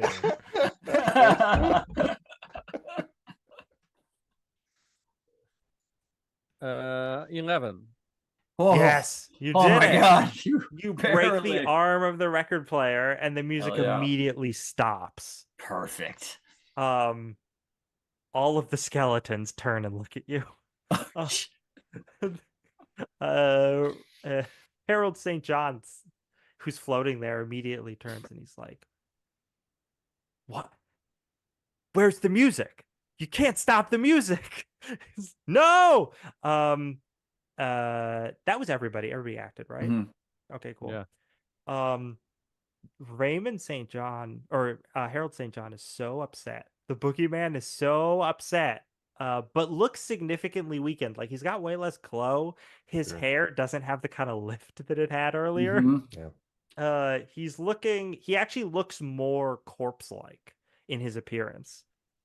And he swoops downward, flying right at Stanley.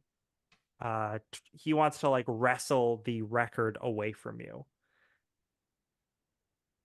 This will be an opposed muscles roll. And he's got 5 dice. So Spend those brownie points. You're muted. Yeah. let's spend brownie points. You gotta say you're spending them before you roll. I'm just saying.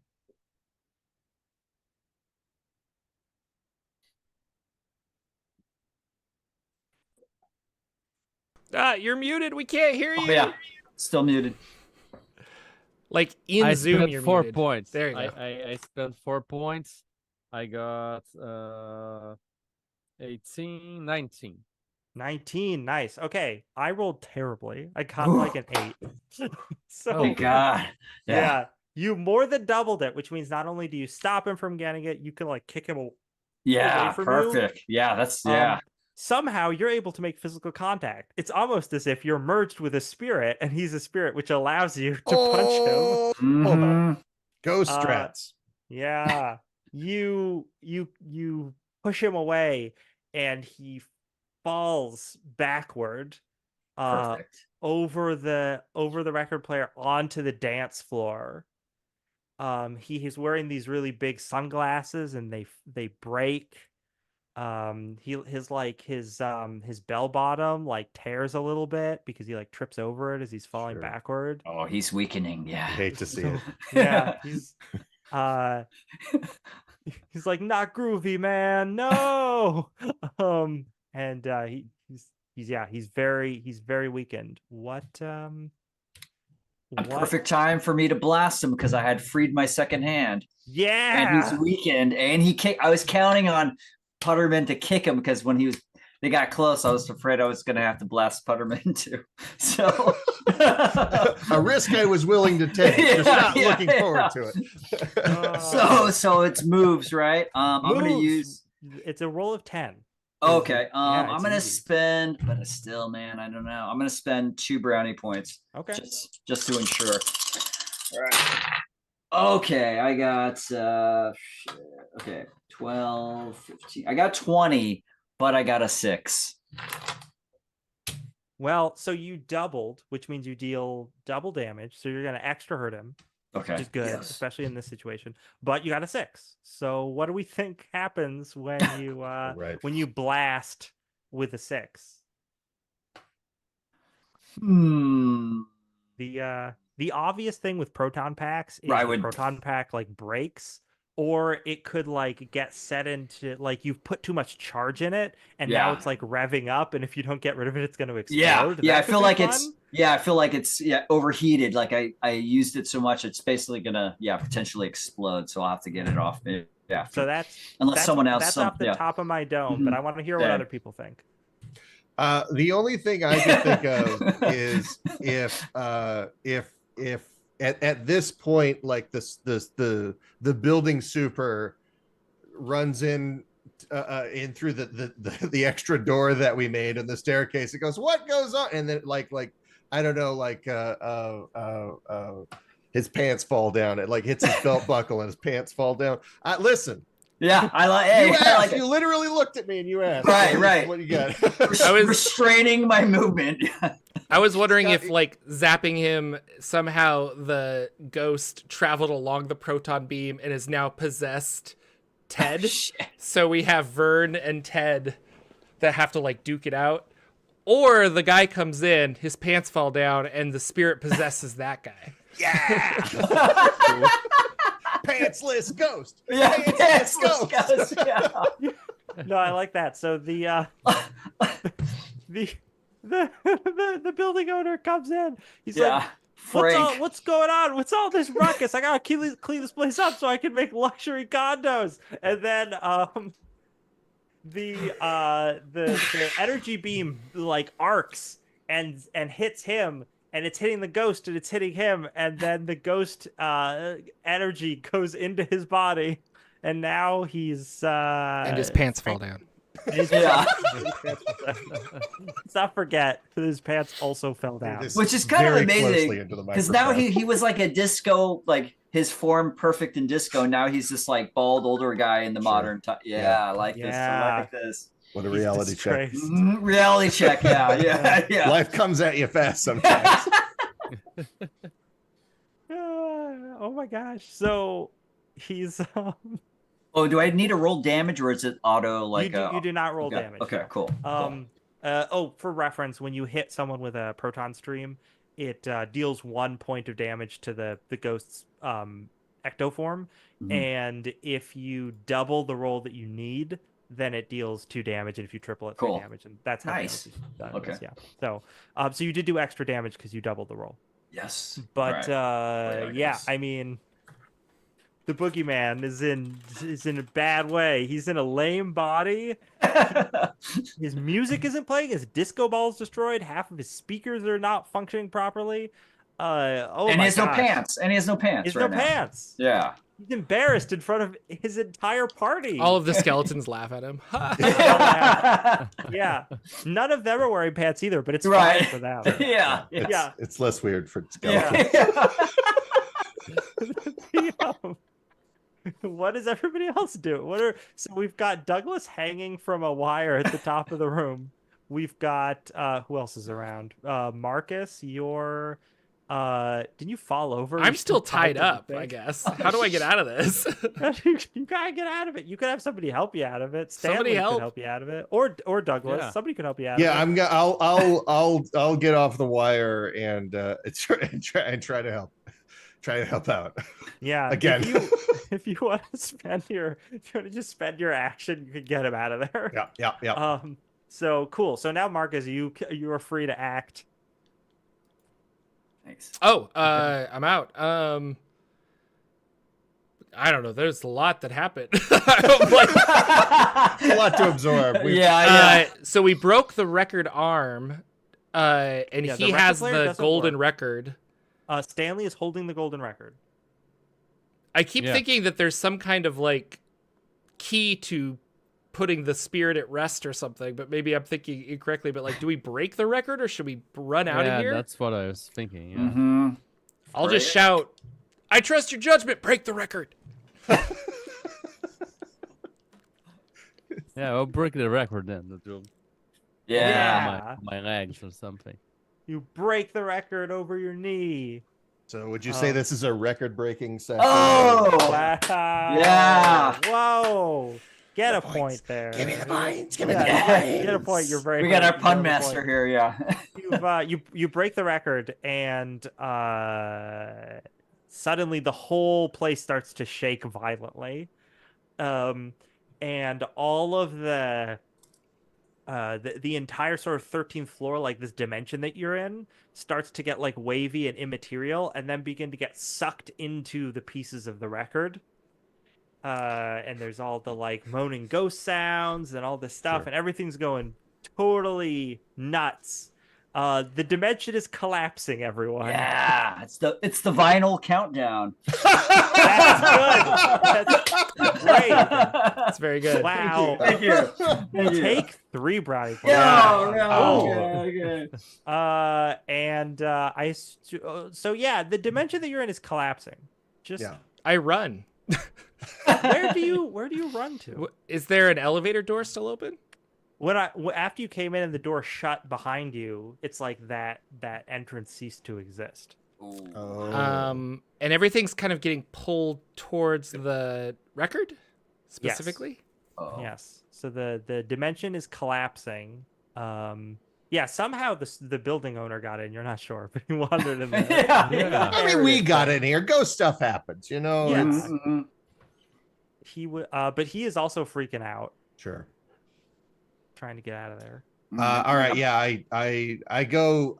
We should Blast our way through. Yeah. Cross the streams or whatever. Yeah. Or shoot that wall or Yeah. Let's just start blasting in the A same hole. general area. So anyway, Yeah. I start blasting. Sure, cross the streams. All right. Let's do This it. is a great opportunity to cross the streams. a great moment for it. Yeah. Somebody roll a d6. If you get a 6, something goes terribly wrong. Otherwise, you have successfully blasted your Kyle way has out. it. Oh. Excellent.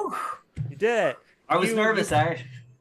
You obviously, because you know that when there's a dimensional rift like this, crossing the streams will tear it back open. Duh. Yeah. It's in the book. It's in the Yeah. manual. It's in the- Yeah. manual. And then I'm Rule like, 3. while they're doing it, I'm like, wow, page 87. How did they know? Right there. It's, That's my boys. So you create a tear in the in this dimension that you can leap through. You guys, the building owner also leaps through.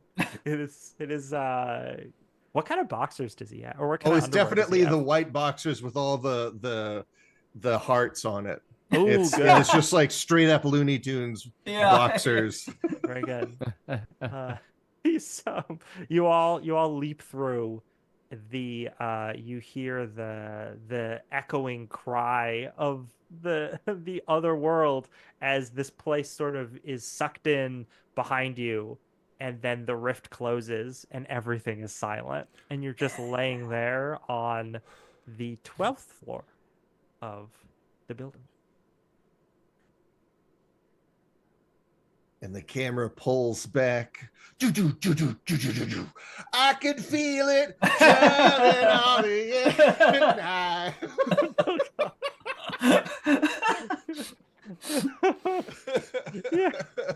Oh, we're gonna bill you for that, Frank. Yeah, that's an expensive one. I've seen this could have been a lot cheaper if you just would have given us the information we needed. Frank, the hair on the sides of his head is just all spiked out and like burnt to a crisp, and he's just like he's like real like disheveled Danny DeVito vibes. He's trying to like push it back. He's like, yeah, whatever you guys want, I'll get my checkbook. Yes. Oh man. Make it out to the Spectral Exterminators. Yeah. And you New get York paid branch. Yeah. And you managed to get paid by the hedge fund guy. Yep. Yes. Cindy, who doesn't have very much money. Murray, who also doesn't have very much money, but he's happy his records play correctly now. And Sean does not have any money because he does not have access to his parents' finances, so he cannot pay you. But and then the building owner obviously pays you, so you get a pretty solid paycheck. And you've done it. You've succeeded. You get to go piled back into your gremlin.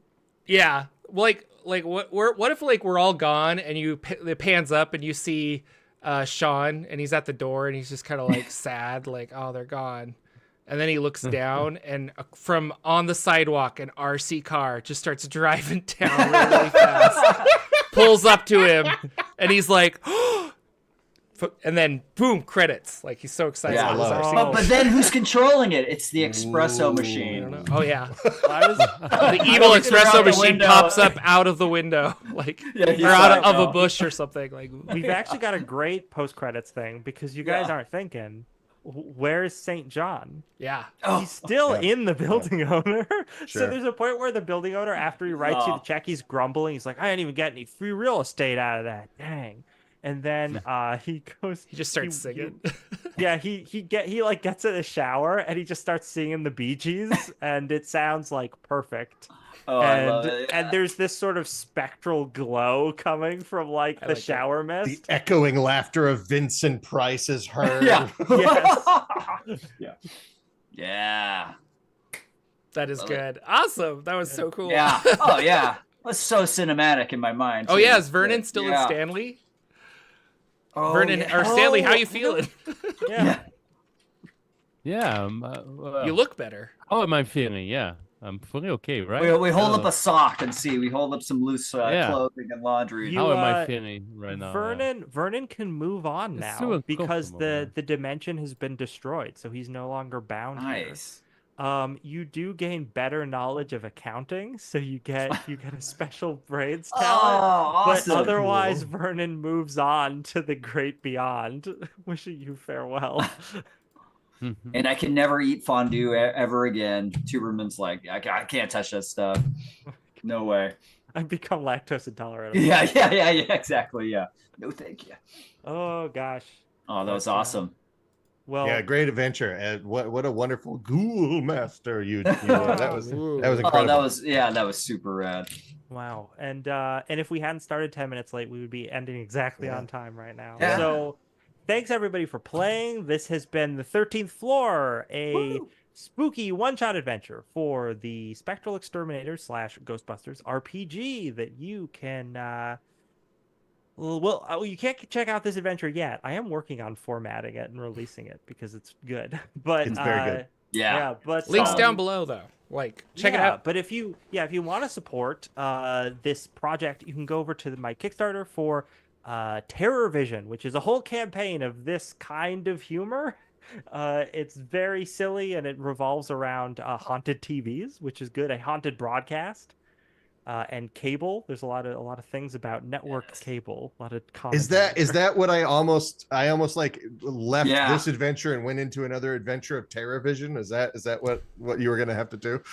Oh well, no, that's just another way to get to the 13th floor. I sure. was Oh, we Yeah. should have followed you then. Okay. Yeah. I was oh, convinced man. he was gonna just like die in some pit. Yeah, Like, no. same.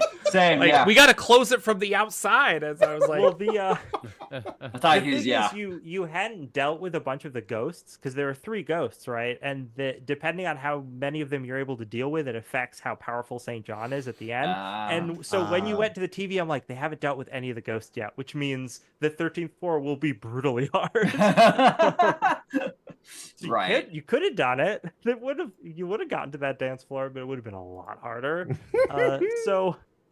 But yeah, so anyway, if you want to play an adventure that is not a continuation of this, but the same style of humor as this, in the same system, you can back TerraVision as a full campaign. It's over on Kickstarter. And if you back, immediately after backing, you get access to my rewrite of the Ghostbusters rules called Spectral Exterminators. Really quick, like 20-page rule doc. I think came out pretty nicely boiled down, just badly photocopied. So as long as you're cool with that, I think it's pretty good. it's an aesthetic choice. Yeah. Oh, yeah. It's part of the aesthetic. That's what. Yeah. That's the reason. I thought for sure it was. I was just like, this is so cool. Yeah. It's a skew on purpose. Yeah. Love it. Yeah. No, that's good. I like it. Yeah. But yeah, so check that out if you got time, and thanks everybody for watching. Yeah, and thank you, our wonderful players. It's awesome. So check out their stuff too. Do we want to go back around and say what they Thanks do for again running. real quick at the end? Sure, Diogo. What do you do? Yeah. Tell us about your internet stuff. Hey, I'm Diogo Nogueira. I make games at Old School Publishing and a podcast called Weird Games and Weirder People. You can check my work at Diogo_Old School at Twitter, Instagram, whatever. Yeah. That's awesome. Michael, what do you do? I'm an artist, and I'm one half of Skate Wizards with Loot the Body, and I actually also play in a Wednesday game for an Expanse RPG as well. I forgot about that. Let's stream. Yeah. Abraxas Prepicis. It's a tongue twister, but it's a super fun one. Yeah, we've been playing the Green Ronin Expanse game, so it's cool. Yeah. Very cool. Kyle, what do you do? I do a YouTube channel called MapCrow, but I'm retiring because it just doesn't get any better than this game.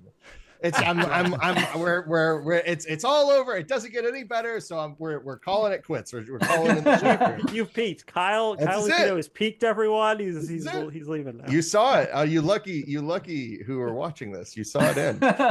he lubed himself up and he slid on out of That it. was the best. So good. That's wonderful. I'm Jordan. Lex, thank you again for running such a great game, and thank you guys for watching, and we'll be back with always with more fun guests and more silly games. So subscribe, and we'll see you guys later. Take care.